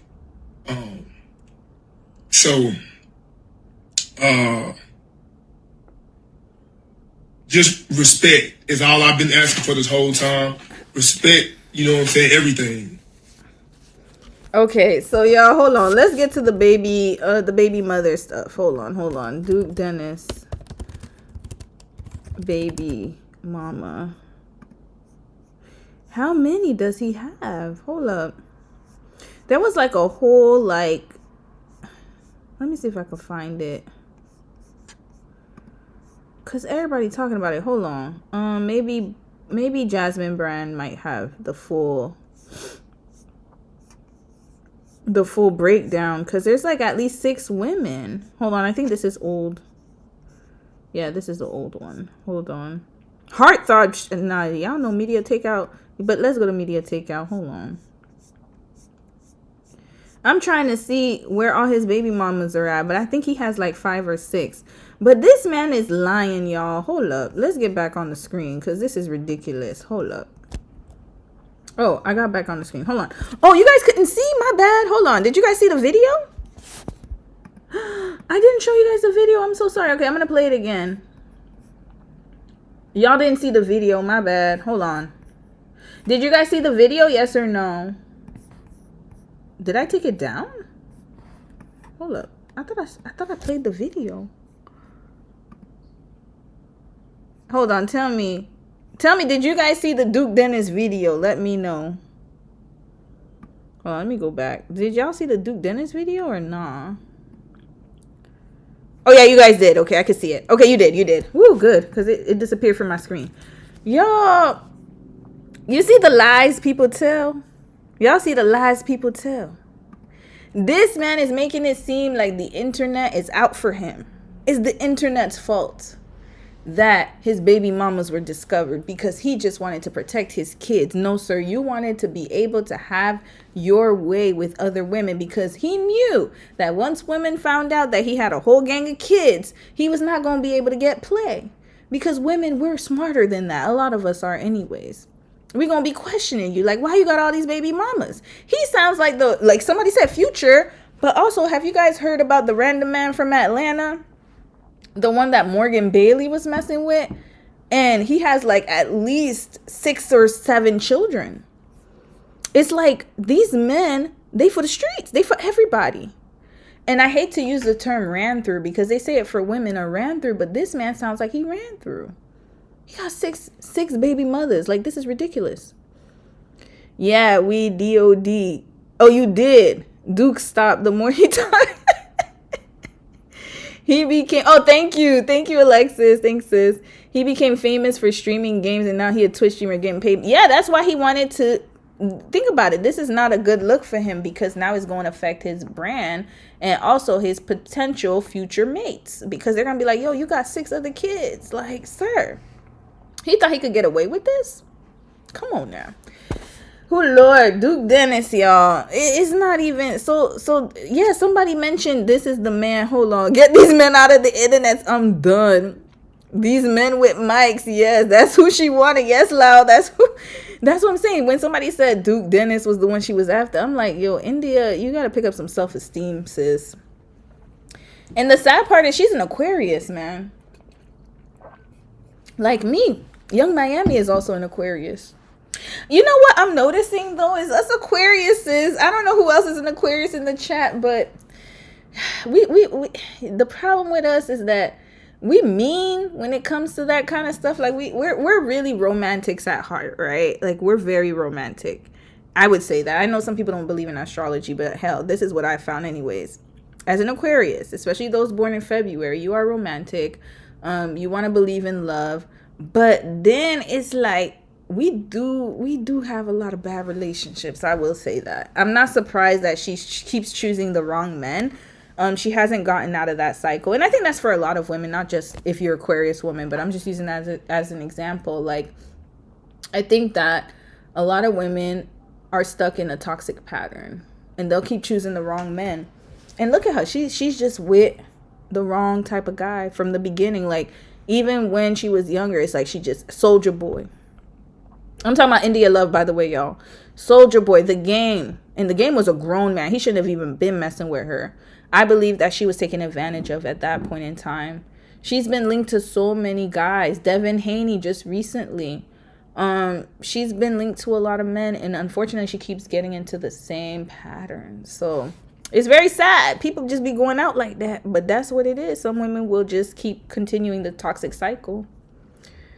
Y'all are free spirit. Yes, we are.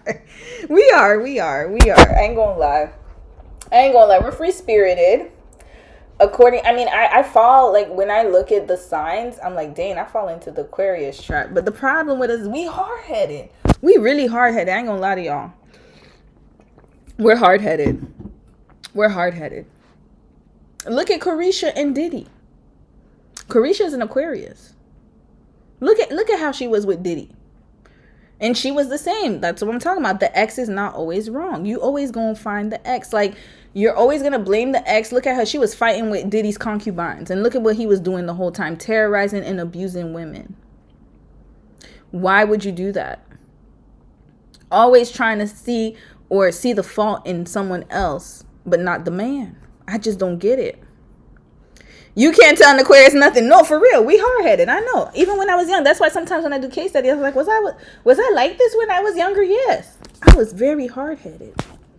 Extremely hard-headed. I was hard-headed, and not only that, but I thought I knew better than everyone else. I thought I was smarter than everyone else. And that, it's not going to happen to me. And it did.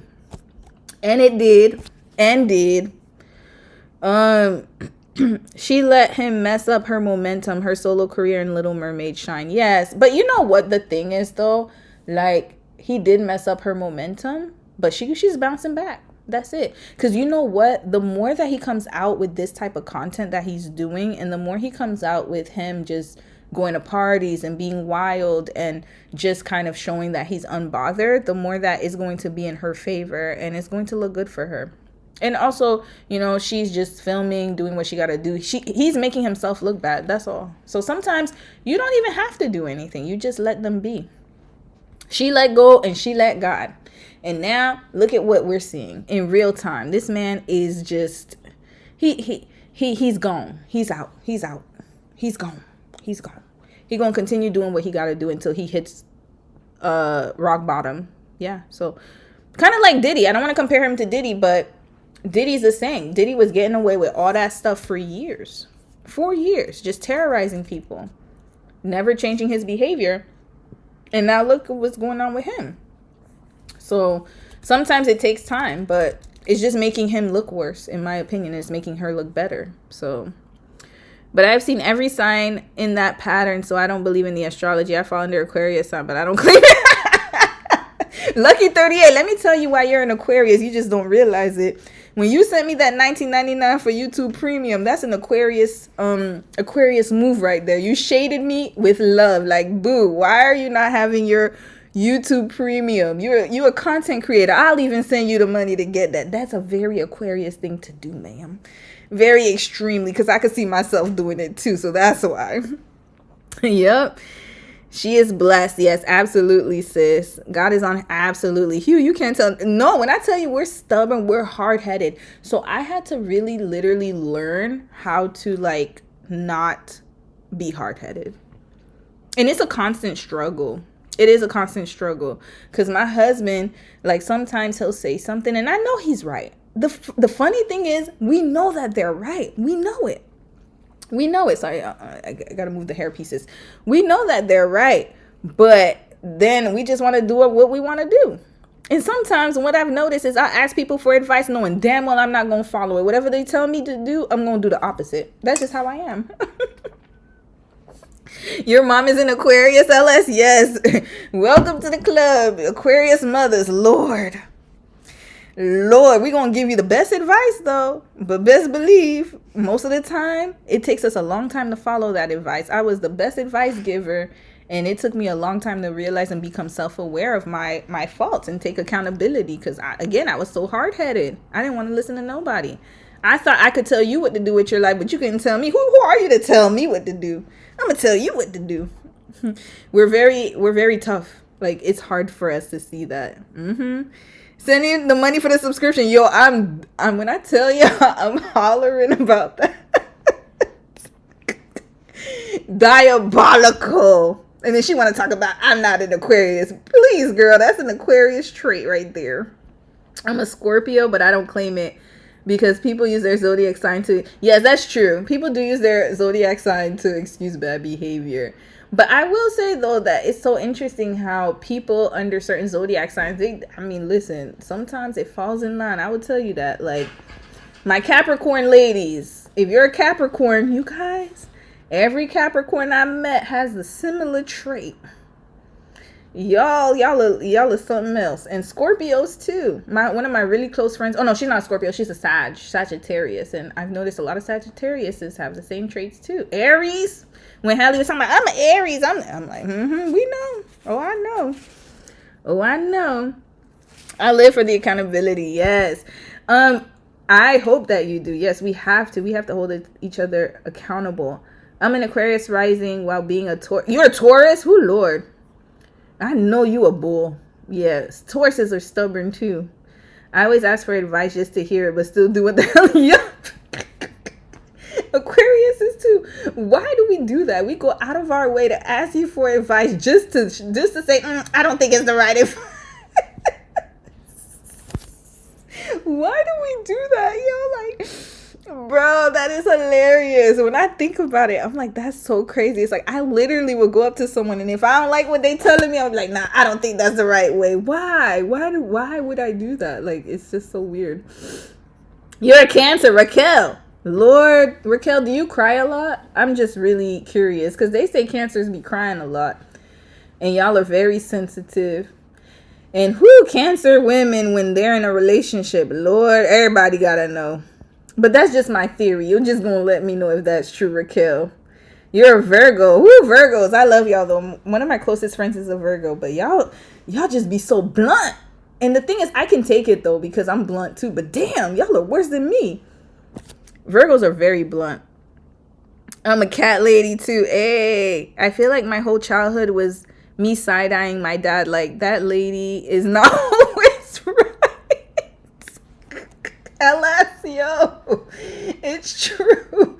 And the thing is, we be going about like we right for real, knowing damn well listen, your mom knows she's wrong. That's the funniest thing. Your mama knows she's wrong, but she just don't want to admit it. It took me a lot to evolve, I promise you guys. Like, it's a constant struggle. Even till now, sometimes I gotta be like, yo, I'm tripping.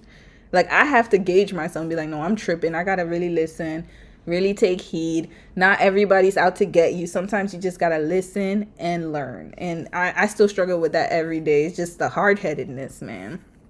I'm a Cancer and I get called a sensitive crybaby all the time. You're a Leo, Juno. Whew, Leo women, y'all are tough. And I just embrace it because I'll give you a 2-piece combo while crying too. You know who's a big Cancer woman? Jessie Woo. I don't know if you guys know her as a content creator. She's definitely a Cancer, like through and through. Her and who else? Ari Fletcher is a Cancer, 100%. You can tell. Like, whenever I hear someone's a Cancer, I'm like, oh yeah, y'all are something different. But you guys are so sweet, though. I love Cancer. Khloe Kardashian is a Cancer, too, y'all. Khloe Kardashian. Sensitive. Alexis. Yeah, my sister's an Aquarius, and I'm a Sag. LOL. She's way more patient, but when you push her to the edge, she sounds like a Sag, too. Yeah, LMAO. We are patient, but when I'm done, I'm done.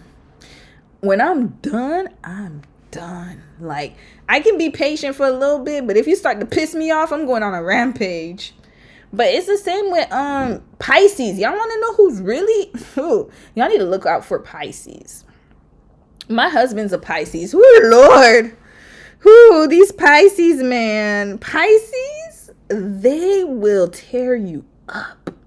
But they're not going to do it like when I tell you, living with a Pisces has taught me a lot about myself because they're going to drag you. And the way they drag you is not like me, because I pop off, right? So like Aquariuses, we're more like, we're patient, but then when we get mad, we get angry. And then that's it. We're going to get that. You're going to get that reaction out of us. Pisces are different, man. They're a different breed. I'll just say that. Jessie Woo, yeah, I love her too. That's my sister. But sis is a Cancer. Whenever I watch her, I'm like, oh yeah, she's a Cancer. Cancer men are the sweetest. Y'all approve. Cancer men are the sweetest. Hold up. Let me show y'all Cancer men. Hold up. You sure about that, sis? I'm going to share my screen again. Y'all want to see examples of Cancer men? Hold up. Hold on a second. Wait a minute. What am I showing right now? Hold on a second, y'all. I don't know what just happened.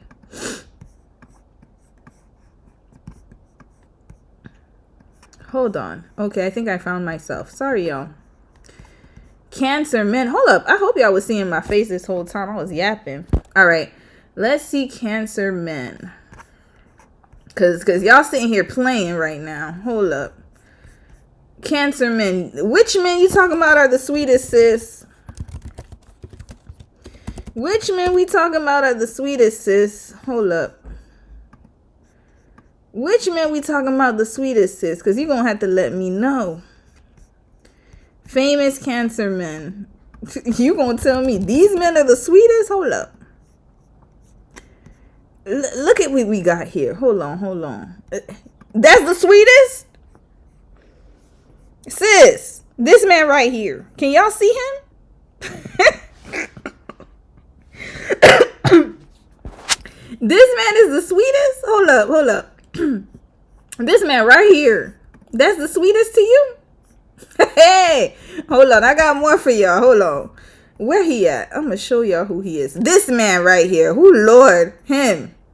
Let me see. Look at him. Look at this man. This man is the sweetest to you.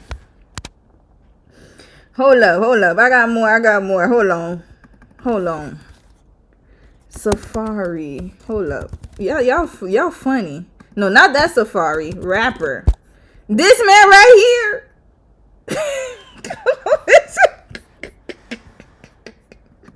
These are the cancer men you speak of. These are the cancer men you speak of. Hey, Lordy, ma'am. Oh boy. These are the cancer men y'all speaking of. Oh Lord. Hey. Libra, man. Libra. Hold on. Who said Libra? Hold on. I'm going down. Hold on. Pisces, man. Girl, I've been praying. Pisces. Who? My husband. Who? Lord. Yes, my husband's a Pisces. Why you think if you go back to my vlogs, go back. When I was doing vlogging with my husband, when we first got married, the first year, when I tell y'all, I was God's strongest soldier. Oh Lord, Pisces men, you really gotta be like patient, evolved, and they are, man. When I tell y'all, they be on that. I love Pisces, but they're really sweet. Okay, one thing I'll say about my husband, if you're looking for a consistent man and you're looking for a man who's going to take care of you and who's going to be there for you and provide for you and emotionally be there emotionally, because they are very emotional. I'll say that. Like, they are emotionally aware. So they're going to let you know how they feel. They will let you know how they feel, and you might not like it.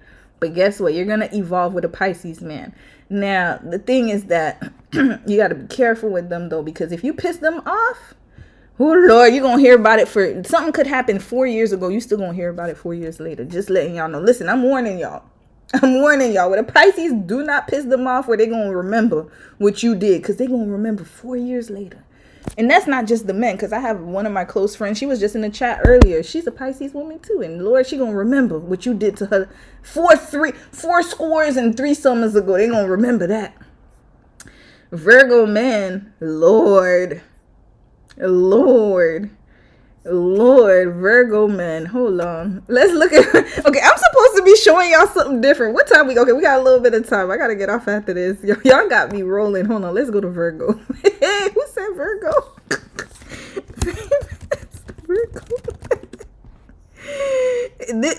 Oh no, Lauren said it's cool. Okay, let's go. This man right here, that's your man's right here, Mr. Sean Carter. Mr. Sean Carter himself. Hold up. Who else is a Virgo? Michael Jackson. Oh Lord, that rest in peace, man. I'm not gonna get into that. Hold on, let me find. Oh, Paul Walker, beautiful self. Okay, rest in peace to him too. Dang, there's a lot of people who passed away that are Virgos. Oh Lord, hold on. Mace is a Virgo. Oh, Wiz Khalifa, Lord. Okay, let's see who else. Who is this guy? Timothy Chalamet's a Virgo. Okay. Actually, Virgos are not that bad. Y'all not that bad. Idris Elba, not bad. Oh, Keanu Reeves, he's a sweetheart. Okay. Ludacris, yeah, he's all right. Nas is okay too. Okay, Virgo man. Okay, I'm gonna have to give y'all are okay. Y'all are okay. Wait, Zayn is a Virgo man? Who is that? Oh Lord, hold on. I know Zayn ain't a Virgo man. Hold on, is that Zayn? Okay, anyway. Hold on, Harry's Virgo too. Lord, I mean Virgo, you guys got a good mix. I can't even front. Y'all got a good mix of men. It's better than Cancer. Who Cancer? Y'all Cancers are taking L's. Oh, oops. Hold on, I gotta put it whiter. Why did I do that? Okay, here we go. Let's do Libra men. My Libras. Libra men, because remember, DDG a Libra. So let's check. Famous Libra men. Oh Lord, this one right here. Childish Gambino. Oh boy. All right, who else? Is this Libra? These are Libras? John Mayer. Oh Lord. Hey. Hold up. John Mayer. Whew, okay. All right, good luck with that. Look at him. This one right here. Oh boy. Okay, who else? Who else is a Libra? Who's a troublemaker? Ryan Gosling.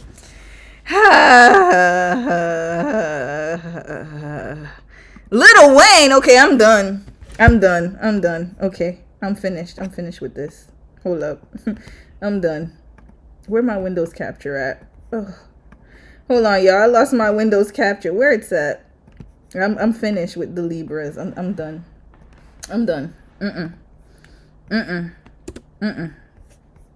Nah, we good now. Nah. Libra men will bring that toxic out of you. Ooh, Lord. You know what? That makes sense. Leo DiCaprio. Who is he? He's a okay. Leo DiCaprio, is he a Libra or a Virgo? My husband is a provider type and my Haitian descent baby daddy ain't ish. And their birthdays are 4 different and they were born the same year. Hey, listen, you ain't gotta, not everything is true though, but they're born 4 days apart. Maybe your partner, your husband is on a cusp. Or your baby daddy on a cusp if he's born 4 days later. Which one is at the end of which one is born 4 days later? Sometimes there's a cusp, right? So listen, it don't always fall the same. But yeah, signs are signs, right? Let's be real. It's just for play, y'all. But your ex was Haitian? You dated a Haitian man? Like in real life? Like you wanted to actually do that? You actually did that for real?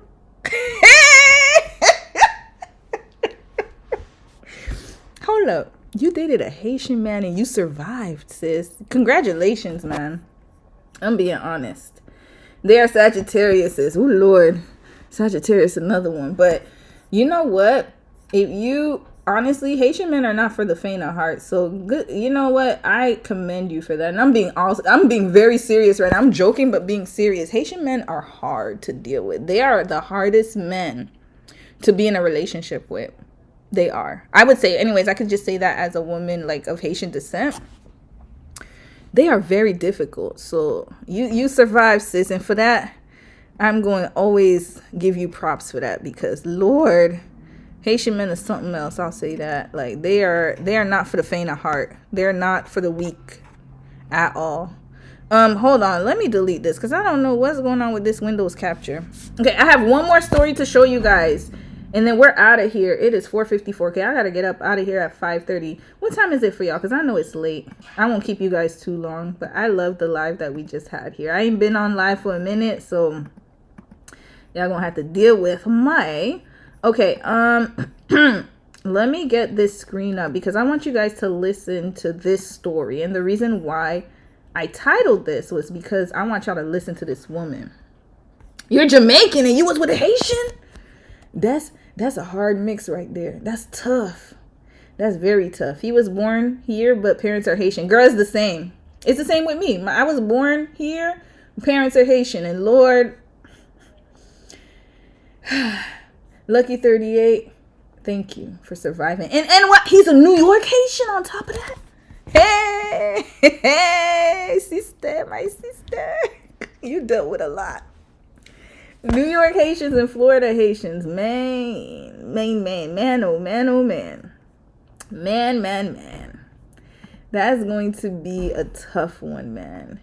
And again, like I'm not saying all Haitian men are bad. I don't want y'all to believe that. But I will say, though, that Haitian men have a reputation for a reason. And there's a reason why a lot of women say don't mess with them. I'll just say that, especially Haitian women, because...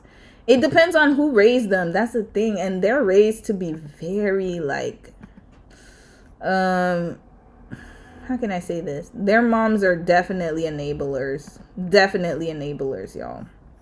A lot of Haitian men, their moms enable them a lot. They're like babies. I'm sorry to say that they are raised as, like women are supposed to do the most for them. Like they are raised to believe that they are the king and you are just there to support them. And I'm saying that in the nicest way. And that's not just with Haitian men. That's a lot of men in Latin America, a lot of men in different cultures, even on the continent. Like, it's like you got to cater to your man. And they expect a lot out of you. You could cook, clean, take care of the kids, and they still expect you to always be perfect at it. And this is from experience of watching a lot of my family members. Some of them don't even work. Bummy as hell. can't work, don't want to work, and the woman's just brunting supporting them, y'all. Like, these are not stereotypes I'm coming up with. This is lived experiences from like people that I've seen throughout my whole life. They love a woman who takes care of them. A lot of them do. A lot of them love women who take care of them. I'm gonna be honest with y'all. Listen, I'm here to tell the truth. Here to tell the truth. Nigerian men just don't listen. Listen. Y'all better listen to the women in the chat. Y'all better listen to them. Listen to them. Listen to them. Environment plays a huge part, though, because my Capricorn husband from a stable household is very different from my Jamaican Capricorn brother. Exactly. Environment does play a huge difference. And their mothers. Let me tell you something, because moms are very important. They're the ones who are going to be there majority of the time, right? In most cases anyways.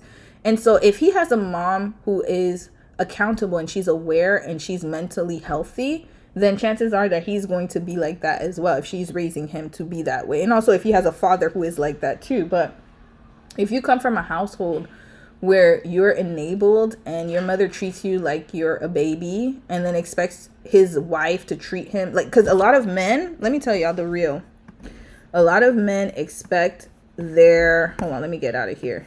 A lot of men, they expect their partners to be like their mothers. It's the truth. It's very much the truth. That's what their aspiration is, for you to be just like their mom, to keep up with them, baby them, coddle them, burp them, and then to feed them, and then to be their emotional anchor. And then they don't reciprocate at all. You're just supposed to take it and just be there.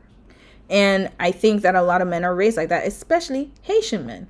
Now, my brothers were not raised like that, but my mom did try to baby them for a little bit. And the only reason they didn't turn out that way is because of my father. My dad was very strict with them. He's like, no, you're going to be like this. You're going to have to take care of yourself a little bit. You're going to have to, don't let your wife do everything for you. But to be honest with you, my mom babied my brother. She did. She tried. She really tried her hardest to do that. And even when they were like, no, mom, like, leave me alone. She's like, oh, no, you're my son. My son. It's the truth. It's the truth. So it's like a lot of moms, especially Haitian moms, they don't know when to let go of their kids. They have a hard time letting go, y'all. And especially when it comes to the son. Hold on. My lips a little ashy, y'all. Especially when it comes to the son. And then the mothers, if you marry them. This is the thing about Haitian moms, though. If you come from another culture. Okay, I got to keep it real. If you come from another culture, you just got to be careful, man, because they're more critical. I'll be honest. They're more critical of Haitian women, though, because they're like, you're from our culture. You should understand. I think that's with every culture, though, to be honest with you. If you're an outsider, though, be careful, because they might act like all sweet in front of you. But best believe, if you notice, if you have the intuition that there's an issue, there's an issue. Just remember that. There's an issue. If you have the feeling that there's an issue, there's an issue. Because they're not going to say it to your face, but they're going to talk about you to their sons. That's just what it is, right? So, yeah. And then they'll blame everything on culture except for their deadbeat sons. That's how it goes, right? So, anyway. All right. Yeah.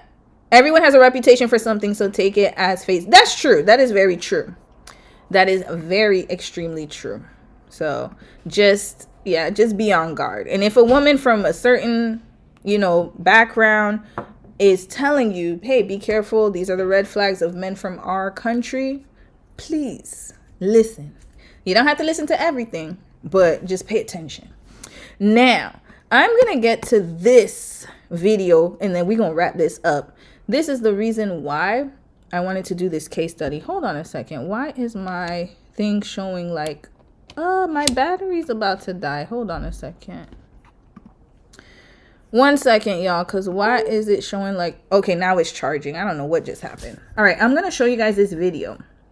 I have obsessive thoughts with my husband's ex-wife. Remember, I said that the ex, sometimes you don't think that you're getting the best deal in the relationship, and that, you're better than the ex. Oh, the ex was this, the ex was that, so I'm going to be better. I'm going to treat him well. And then look at what's going on in this case.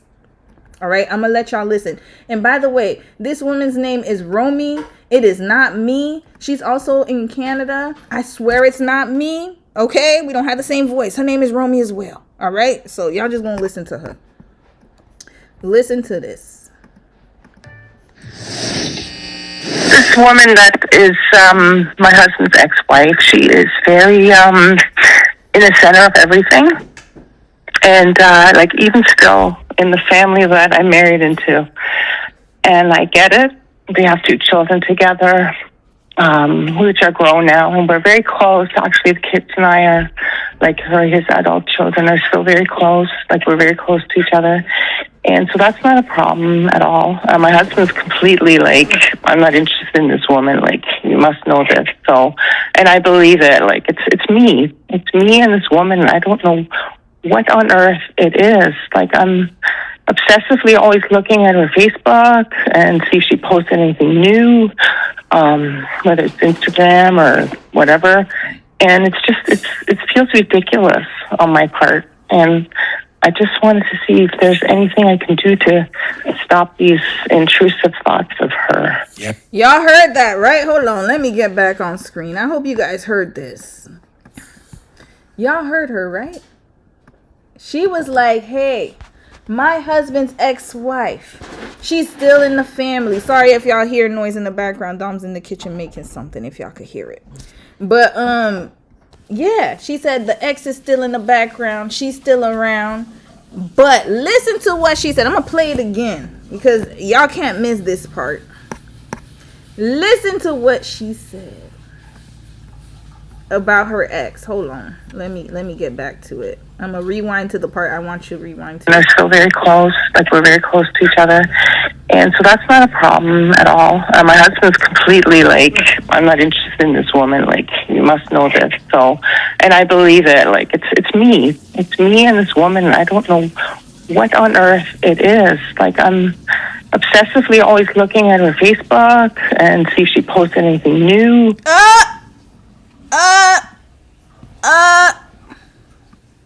See how that works? Y'all heard that, right? So she's obsessively, even though her husband has reassured her and say, hey, nah, that's just my ex. You know, we have kids together because they have to co-parent together. This is a co-parenting relationship. And yet this woman is still jealous. Why is she jealous? We're going to find out because she's stalking her on Facebook, stalking her on Instagram. Even though this lady is no longer an issue, her ex-husband has told her time and time again, hey, we don't even communicate like that. It's just for the kids. Just for the kids. And listen to her. Listen to her. All right, we're going to keep going. Whether it's Instagram or whatever. And it's just, it feels ridiculous on my part. And I just wanted to see if there's anything I can do to stop these intrusive thoughts of her. Yeah, there sure are. Like, yeah, so, and she's like always the epicenter of everything. Okay, what does that mean? Because she's not the epicenter of your stepkids, and she's not the epicenter. Well, I mean, she's their mom, but she's not the epicenter of your husband. She's not coming over to your house. She's not sending you messages, right? I mean, so is she just the epicenter in your mind? I need to find the best way to learn math. Lucky 38. I'm gonna get the premium. Don't worry, sis. We getting the premium. Maybe because like if anything happens in the family, she has to message my husband, even though he doesn't like that, or and he doesn't really answer her, or he'll just give like a really short yes or no. Why does that bother you? They have kids together. I know. I don't know. Or I say it bothers you, like. Why? Not that it even bothers you, like, ugh. But I don't know. And I get that, right? I get that. Yeah, but like, it doesn't. It's just not like a. Ugh. It is a. Yeah. It takes over your body. Yeah, it's. I don't know, John. Okay, can we go down the rabbit hole? Sounds insane. Will you come with me? Yeah, okay. Please. What are the most? And this is going to be hard, so feel free to say stop at any time, okay? Yeah. I want you to know you're driving, okay? What is,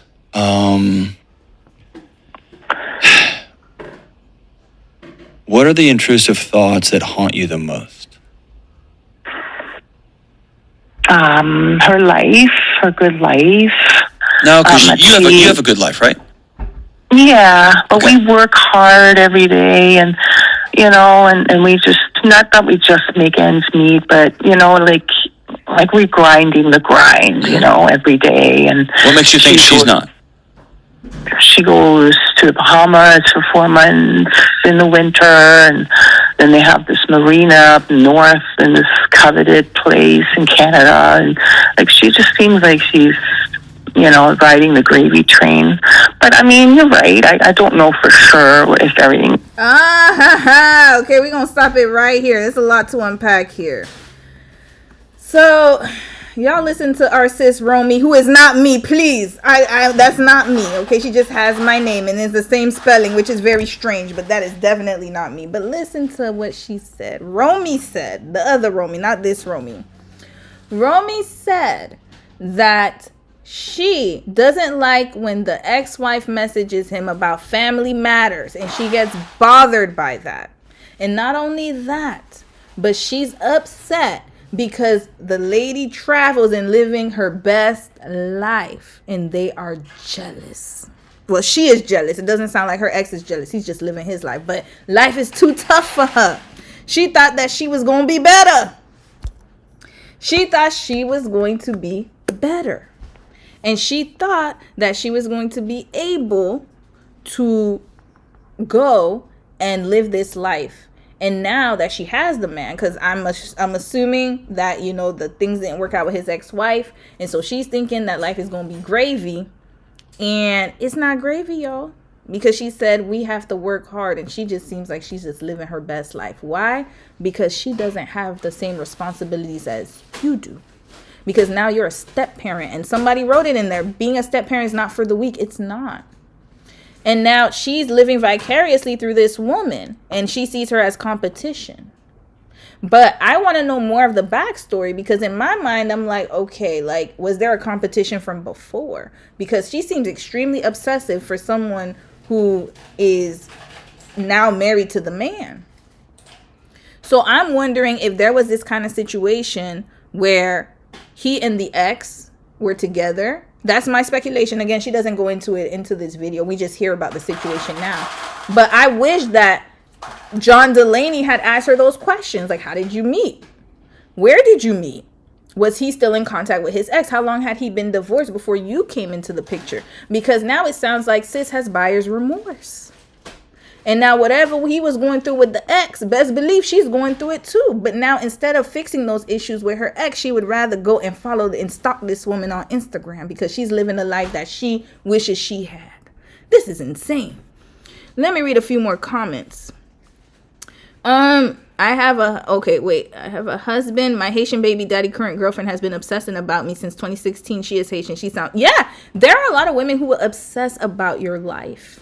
They will obsess about you, even if you're no longer in the picture, even if you're unbothered. And that's why I was saying that with Hallie, that she's going to be fine. She's living her best life. But best believe somebody's going to be stalking her and seeing her every move.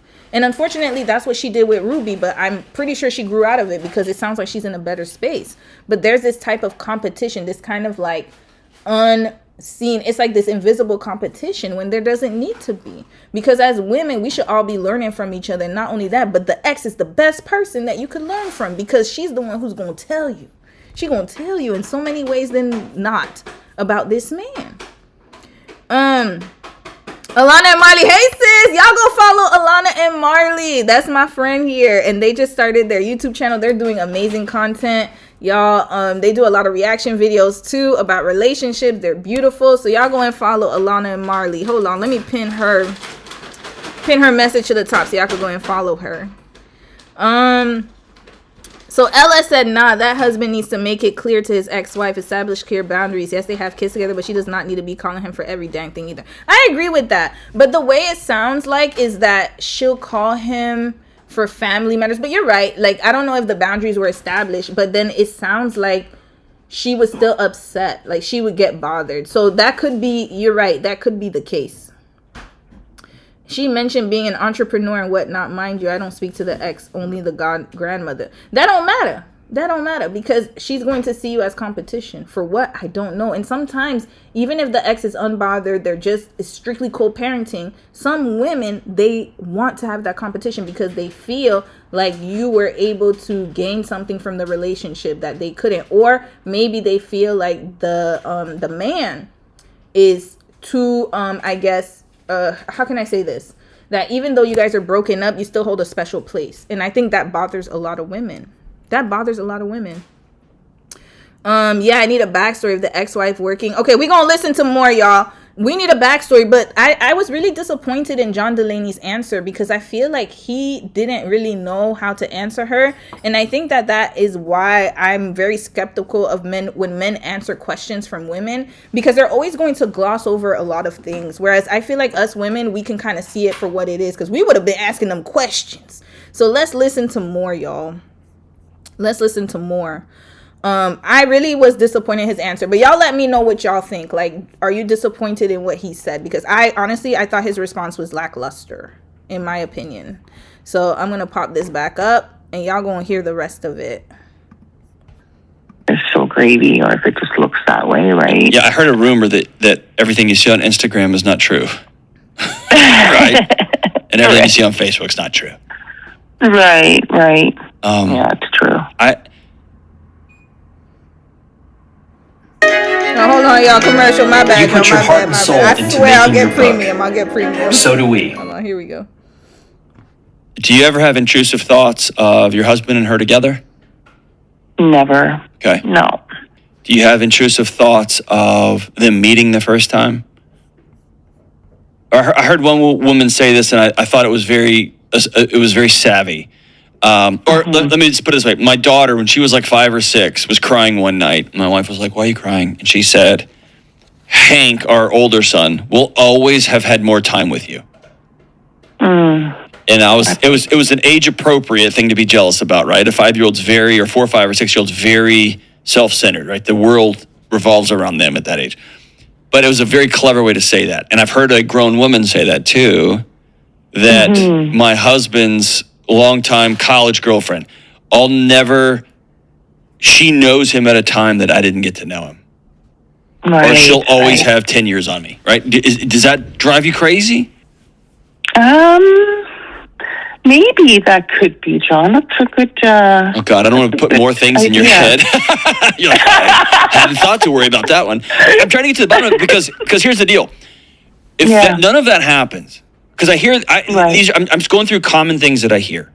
I love my new husband, and I just have flashes of him on his honeymoon, what I imagine his honeymoon with his ex is like, right? Right. Because I know he's told somebody else that he loves them too. Or he has rolled over after a wild sex with somebody else too. Like, I hear that. Yeah. And then I also hear I am jealous that there was these long conversations at a diner about what our future lake house was going to look like one day. And I don't like the fact that my husband, even though he loves me, he would never cheat on me. He's like we're together. We're building our own thing. We've been together for a decade. I just hate the fact that he had that conversation with somebody else too one time. Like, I hear those things. Yeah. But I'm not hearing you say that. No. Can I tell you what? Okay, so let's get to the layer beneath the layer. You've created a fictional character out of his wife. Right. That person is not real. So let me ask you, what is this fictional character? Right? So, like, think of Superman. Think of comic book characters. The reason we love those characters is because they can do things we can't.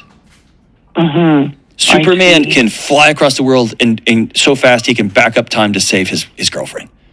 He can pick up a car, right? Flash can run real fast, right? They can do these things that we can't do, and so it's intriguing to be like, man, if I could do that, I would fill in the blank.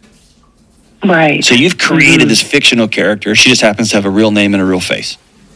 Yeah. What is she doing that is reflecting the life that you live, that you feel dead in your own skin, inside your own life? That perfect, going away for 4 months, because I love the South and I love the beach, and it's like, she's going there for 4 months. I can't even go there for a week. Why do you have a life that you've co-created with your husband? Y'all can't go to the beach for 1 week. Yeah. Why? I know we've had a few knocks also in our life, but No. Don't circle the question. Just go right through it. How come? Why do y'all have a life that y'all have co-created where you can't even get away for a week at the beach? Yeah. Is it finances? Is it just too expensive? Yeah. Yeah, I would say that's mostly it. Financial obligations. Tell me about some of these obligations. We've got a house and mortgage, and we have this line of credit we got to pay down, which is which takes precedence, right, over anything else. What is the line of credit for? I inherited some money from my mom when she passed a couple of years ago, but she got married again, and unbeknownst to us and my mom, her husband had claim to this money, which we have already used up on our house renovations and things. Okay, we're going to stop it right here. Let's pause it for a little bit because I don't want to get a copyright strike, so I'm going to talk a little bit here. Y'all, oh Lord, this was a lot. Okay, so she's upset at the ex. And I agree with John where she's building up a fantasy and fictional character of his ex. I agree with that, but I just feel like he really missed the opportunity to ask her a lot of important questions, because it sounds like she's obsessed about the ex because the ex is living the life pretty much. No responsibility. Think about it this way. She only gets her kids part of the time. She doesn't have responsibilities like this woman. It seems like she's not married, or she decided not to remarry, and now she's traveling. And she's able to do what she needs to do. It looked like sis was healed after her divorce and was like, you know what? I'm not going to get into this again. I'm going to spend my time traveling and living a good life. Because I didn't hear her say that the ex has got remarried or anything like that. I think she's jealous because she wants the ex's life. And she's upset because now she got to take care of the kids, take care of a mortgage, take care of financial obligation. And it sounds like the ex-husband is not doing that well financially. He sounds like he's a 50-50 dude. That's what I'm getting from this, because sis is sounding like she's stressed and struggling. And now she's jealous because the other one is, the other ex, the ex-wife, is able to live a comfortable life. And she doesn't even know how this woman is really living, but that's the fantasy that she has in her mind, because the woman gets to stay somewhere for 4 months at a time. And she's able to travel, because she ain't got no husband or kids behind her. So, of course, she's going to be able to do that stuff. And it sounds like the kids are grown. So, I'm trying to figure out why this woman is bothered still. Like, it still doesn't make sense to me, but that's what I'm talking about. It's a mental health problem, y'all, the psychology of it. She's jealous of the ex for no reason. I don't want to say for no reason, but what I'm trying to say is that she's jealous of the ex because the ex is existing and is living her best life. And this is why when people say somebody lives rent-free in your mind, this is what I'm talking about. This is what they're talking about. The ex is doing nothing but existing and living her life. I bet she doesn't even know this woman is bothered by her. She's just living life. Traveling, gaining experiences. Lord knows how hard she had to heal herself from this divorce. We don't know. We don't know how long it took for her to get healthy, and finally she's starting to make moves. Maybe she was tied down just like this woman is currently, because remember, she was married to the same man. Maybe she felt like he wasn't pulling his weight and they had a situation. We don't know. Those are the answers I would like to know, but John Delaney didn't answer. He didn't ask those questions. Let me read some comments. The beach. Oh, wait. Yeah, she is delusional, having these hypothetical stories in her head. Yeah, she's making up a whole narrative about this woman who has no idea that she's jealous of her. This is craziness. Alana and Marley. Alana, sis, yes. The beach is free, though. Hold on. It's going so fast. The beach is free, though. I can understand a vacation you have to save, but they can do free things and still have fun. Just our opinion. They can, but the problem is that she wants to be stress-free at the same time, because it seems like they have financial problems. So think about it. If you go to the beach, you're going to go for free. That's great. But then when you come home, them bills are still there. I think what it is the man is not providing like he was supposed to be. I don't know what he promised her, But it seems like the ex has realized that he wasn't going to do for her, and she decided to live her own life and live her best life at that. But it seems like his current wife, that's what it appears to me, is that she thought that this man was going to provide, and he's not holding up his end of the bargain. All she got was struggle. She got the man, but now she has struggle. Whereas the ex-wife, she lost the man, and she has peace. That's what it sounds like to me. And now she's jealous because she was, let me tell y'all, this is real talk. She was sold the dream that once you get a husband, life is going to be good for you. Once you get the ring, things are going to be great. You guys are going to live a great life. He's going to be able to provide for you. And then you guys are going to live happily ever after and run out right off to the sunset. But she didn't get that. She got the man. She finally won the man. I feel like there's some type of underlying situation with them. I wish that we had more answers. But she got the man, but she didn't get the dream. The ex-wife got the dream. That's what I'm saying. That's why you can't, don't look. I'm telling y'all, these type of situations happen so often. So often. It seems like she was a side chick and got promoted to wife. That's what it's looking like to me too, Lucky 38. I feel like she was the side chick as well. She was either the side chick or she was the one he dated right after they broke up. Right after. And that's what it's giving. It's giving that. Yeah, you need the backstory. Is the ex-wife working? Does she make a lot of money? I don't know, but it seems like, because remember, she's single. So even if she makes a minimal amount of money, or maybe she got a settlement from the divorce and she was able to really save and do well with that. But it looks like the ex-wife is pretty much doing very well financially because she doesn't have the additional stress of having a family, right? So she's able to probably save more, probably able to do more. We don't know. Maybe she got somebody out there who's tricking on her and paying her bills. I don't know. But point is that she's able to travel and able to do more things. He hasn't even mentioned the obvious therapy option. Is he a therapist? No, he is a doctor. I don't know what kind of doctor he is. Hold on, let me find out. Not 50-50. Yeah, he was a 50-50 dude, y'all. He 50-50. Devonda Pittman says, my baby daddy told my grown daughter that I was the one who got away while in front of his wife, mind you. I was a teen mom. Yeah, I'm telling y'all, it be like that. It be like, men are very simple creatures. Men are very simple. And sometimes they get married not because they truly love the wife or love the person, but it was just the timing and they needed somebody there. That happens too. My ex appeared 22 years later. I wouldn't marry him, so he married her. Yup, that's what happens. He told her I was the one that got away, that made her obsessed with me. I told him off and she still wants to beat me up. Yeah, because what he's going to do is he's going to put you as the enemy. Or he's either going to do that or try to like put you in competition with her because they're going to be like, oh, she was such a good person. She was such a great person.